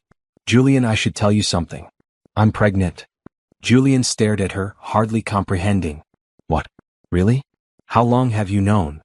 2 weeks, Naomi said, smiling at his shocked expression. "I wanted to wait until after the wedding to tell you." "Surprise?" Julian pulled her into a careful hug, laughing with joy. "That's the best surprise. Another child. Our child. Tyler and Bria are going to lose their minds," Naomi predicted. "In the best way," Julian said. They told the family the next morning over breakfast. Tyler's face split into a huge grin. "I'm going to have another sibling? That's amazing." Bria's reaction was even more enthusiastic. "A baby? Can we name it Dragon? Please, can we name it Dragon?" "Probably not Dragon," Naomi said, trying not to laugh. "But you can help pick the name. As long as it has dragon energy," Bria said seriously. "That's very important." Robert wiped tears from his eyes. A new generation. A fresh start. Life just keeps getting better. Over the months that followed, as Naomi's pregnancy progressed, the family continued to grow and evolve. The foundation expanded its reach, helping more families across multiple states. Tyler returned to school full-time and even joined the basketball team, determined to reclaim the normal teenage life cancer had stolen. Bria started 3rd grade with confidence, secure in her family's love. And Julian continued to show up, every single day, as the man he had become rather than the man he used to be. He never forgot the lesson that had changed everything. When someone needs help, you help them. Simple, powerful, transformative. When their baby was born in the early fall, a healthy girl with her mother's eyes and her father's smile, they named her Hope Rebecca Pierce. Hope for the future they were building. Rebecca in honor of the woman who had first shown Julian what love and family could be. Bria was enchanted with her baby sister, though disappointed they didn't name her Dragon. "That's okay," she decided. "I'll teach her about dragons myself." The christening took place in their garden, with the same small group who had witnessed the wedding. Dr. Richardson attended, as did many of the families the foundation had helped. Jordan, Ava, and Sammy, all doing well in their own journeys, came to celebrate. As Julian held baby Hope, surrounded by Tyler, Bria, Naomi, and Robert, he felt a peace so profound it was almost overwhelming. This was what he had been missing for so long. This sense of purpose, of connection, of belonging to something larger than himself. A photographer captured the moment. Julian with Hope in his arms, Naomi beside him, Tyler and Bria pressed close, Robert looking on with pride. The family, complete and whole and choosing each other every day. Later, as the celebration wound down and Hope slept peacefully in her nursery, Julian found himself in Bria's room. She was supposed to be sleeping but was instead sitting up in bed, looking thoughtful. "Can't sleep?" Julian asked, sitting on the edge of her bed. "I was just thinking," Bria said. "About that night I found you crying. I almost didn't stop. I almost just walked past because Mama says not to talk to strangers. But you looked so sad." "I'm very glad you stopped," Julian said. "Your kindness changed everything, Bria." "I know," Bria said with characteristic confidence. "But Mr. Julian, can I tell you a secret?" "Of course." "I knew you were going to be important," Bria said seriously. "When I saw you crying I just knew. Like how I know when Mama is sad even when she's smiling. I knew you needed help and I knew we could help you. So I told you to borrow Mama." Julian felt tears prick his eyes. "You have a very special gift, Bria. You see people's hearts." "Grandpa says I got it from Grandma," Bria said. She could see hearts too. "Well, I'm grateful you have it," Julian said, tucking her blanket around her. "And I'm grateful you saw mine that night and decided it was worth saving." "All hearts are worth saving," Bria said as if it was the most obvious thing in the world. "You just have to try." As Julian left her room and headed back downstairs, he reflected on those words. All hearts are worth saving. You just have to try. That simple philosophy, carried by an 8-year-old, was the foundation of everything good in his life now. That willingness to see suffering and respond to it. That choice to help rather than walk past. That courage to be vulnerable and accept assistance when it was offered. He found Naomi in the living room watching the baby monitor. "Everything okay?" he asked. "Perfect," Naomi said. "Just thinking about how much has changed in less than 2 years." "Everything has changed," Julian agreed, sitting beside her. "And all because you and Bria showed a broken man kindness when he needed it most." "You did the work," Naomi reminded him. "We just opened the door. You chose to walk through it." "Best decision I ever made," Julian said, pulling her close. They sat in comfortable silence, watching the monitor as their baby daughter slept peacefully, listening to the sounds of their home, their family, their life. Upstairs, Tyler was probably on his phone, texting friends or doing homework, living the normal teenage life he had fought so hard to reclaim. Bria was falling asleep, dreaming whatever dreams 8-year-olds have. Robert was reading in his room, grateful for every day he got to be here with his family. And Hope, their newest addition, slept with the complete trust only babies have. This was the gift. This was what mattered. Not the mansion or the wealth or the business empire or even the foundation, though all of those things had their place. The real treasure was right here. People who chose each other, who showed up through hard times and good, who built a life together one ordinary moment at a time. Julian had spent 42 years accumulating things that didn't matter and missing what did. Then a 7-year-old had told him he could borrow her mother, and everything changed. That one small act of kindness had cascaded into healing, growth, love, and a family that was proof that hope, kindness, and love really do always lead to beautiful beginnings. "What are you thinking?" Naomi asked, noting his distant expression. "Just grateful," Julian said. "For you, for our children, for every moment that led us here. For Bria, who saw a crying stranger and offered the most valuable thing she had. She'd tell you it was no big deal," Naomi said, smiling. "That it was just the obvious thing to do. And that's exactly why it was such a big deal," Julian said. "Because to her, kindness is the obvious choice. We should all be more like Bria. The world would be a much better place," Naomi agreed. They sat together a while longer, then headed upstairs, checking on each child as they passed their rooms. Tyler, asleep with his phone still in his hand. Bria, curled up with one of her stuffed dragons. Hope, peaceful in her crib, tiny hands curled into fists. As Julian finally climbed into bed, exhausted and content, he thought about the journey that had brought him here. The pain of loss. The isolation of grief. The moment of crisis that forced him to face what he'd become. The unexpected kindness from strangers who became family. The hard work of healing, growing, and learning to be present. It hadn't been easy. There had been setbacks, struggles, moments of fear and doubt. But through it all, they had chosen each other. They had shown up. They had loved through the difficulties. And that, Julian realized, was the truest measure of family. Not the absence of problems but the commitment to face them together. Not perfection but presence. Not grand gestures but consistent, daily choices to love, to help, to be there. As he drifted off to sleep, Naomi warm beside him, he said a quiet thank you to the universe, to Rebecca's memory, to fate or chance or whatever force had led a 7-year-old girl to stop and help a crying stranger that December night. Thank you for the brokenness that made healing possible. Thank you for the darkness that made him appreciate the light. Thank you for the loss that taught him what truly mattered. And thank you for the gift of second chances, found families, and the knowledge that it's never too late to become who you were always meant to be. Outside, stars shone over the mansion that was finally a home, watching over a family that had chosen each other, built each other up, and proved that when kindness, hope, and love lead the way, beautiful beginnings are always possible. The end was really just a beginning. Not the end of struggle or challenge, but the beginning of facing those things together as a family, committed to showing up for each other every single day. And somewhere in her room, in a green coat hanging in her closet, the ribbons from that fateful December night were carefully preserved. A small reminder of the moment everything changed, when a child decided that a crying man needed help, and offered him the most precious thing she had. Her mother. And in borrowing that mother for one night, Julian Pierce had found so much more. He had found his way back to his son. He had found love again. He had found purpose and meaning. He had found that money only matters when you use it to make the world better. He had found that family is not just who you're born to, but who you choose and who chooses you back. Most importantly, he had found himself. The man he was meant to be all along. The man Rebecca had always seen in him. The man Tyler needed. The man Naomi could love. The man who understood that showing up was everything.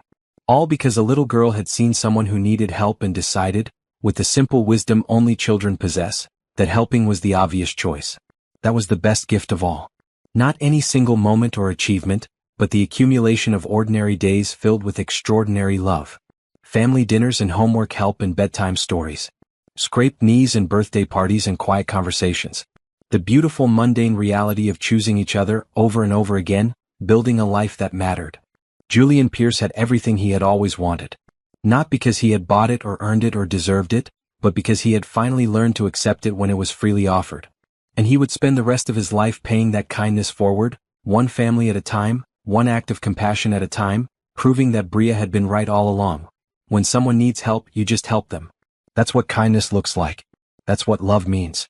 And that's how you build a life worth living. The best gift of all was the gift of understanding that. Finally, completely, and forever.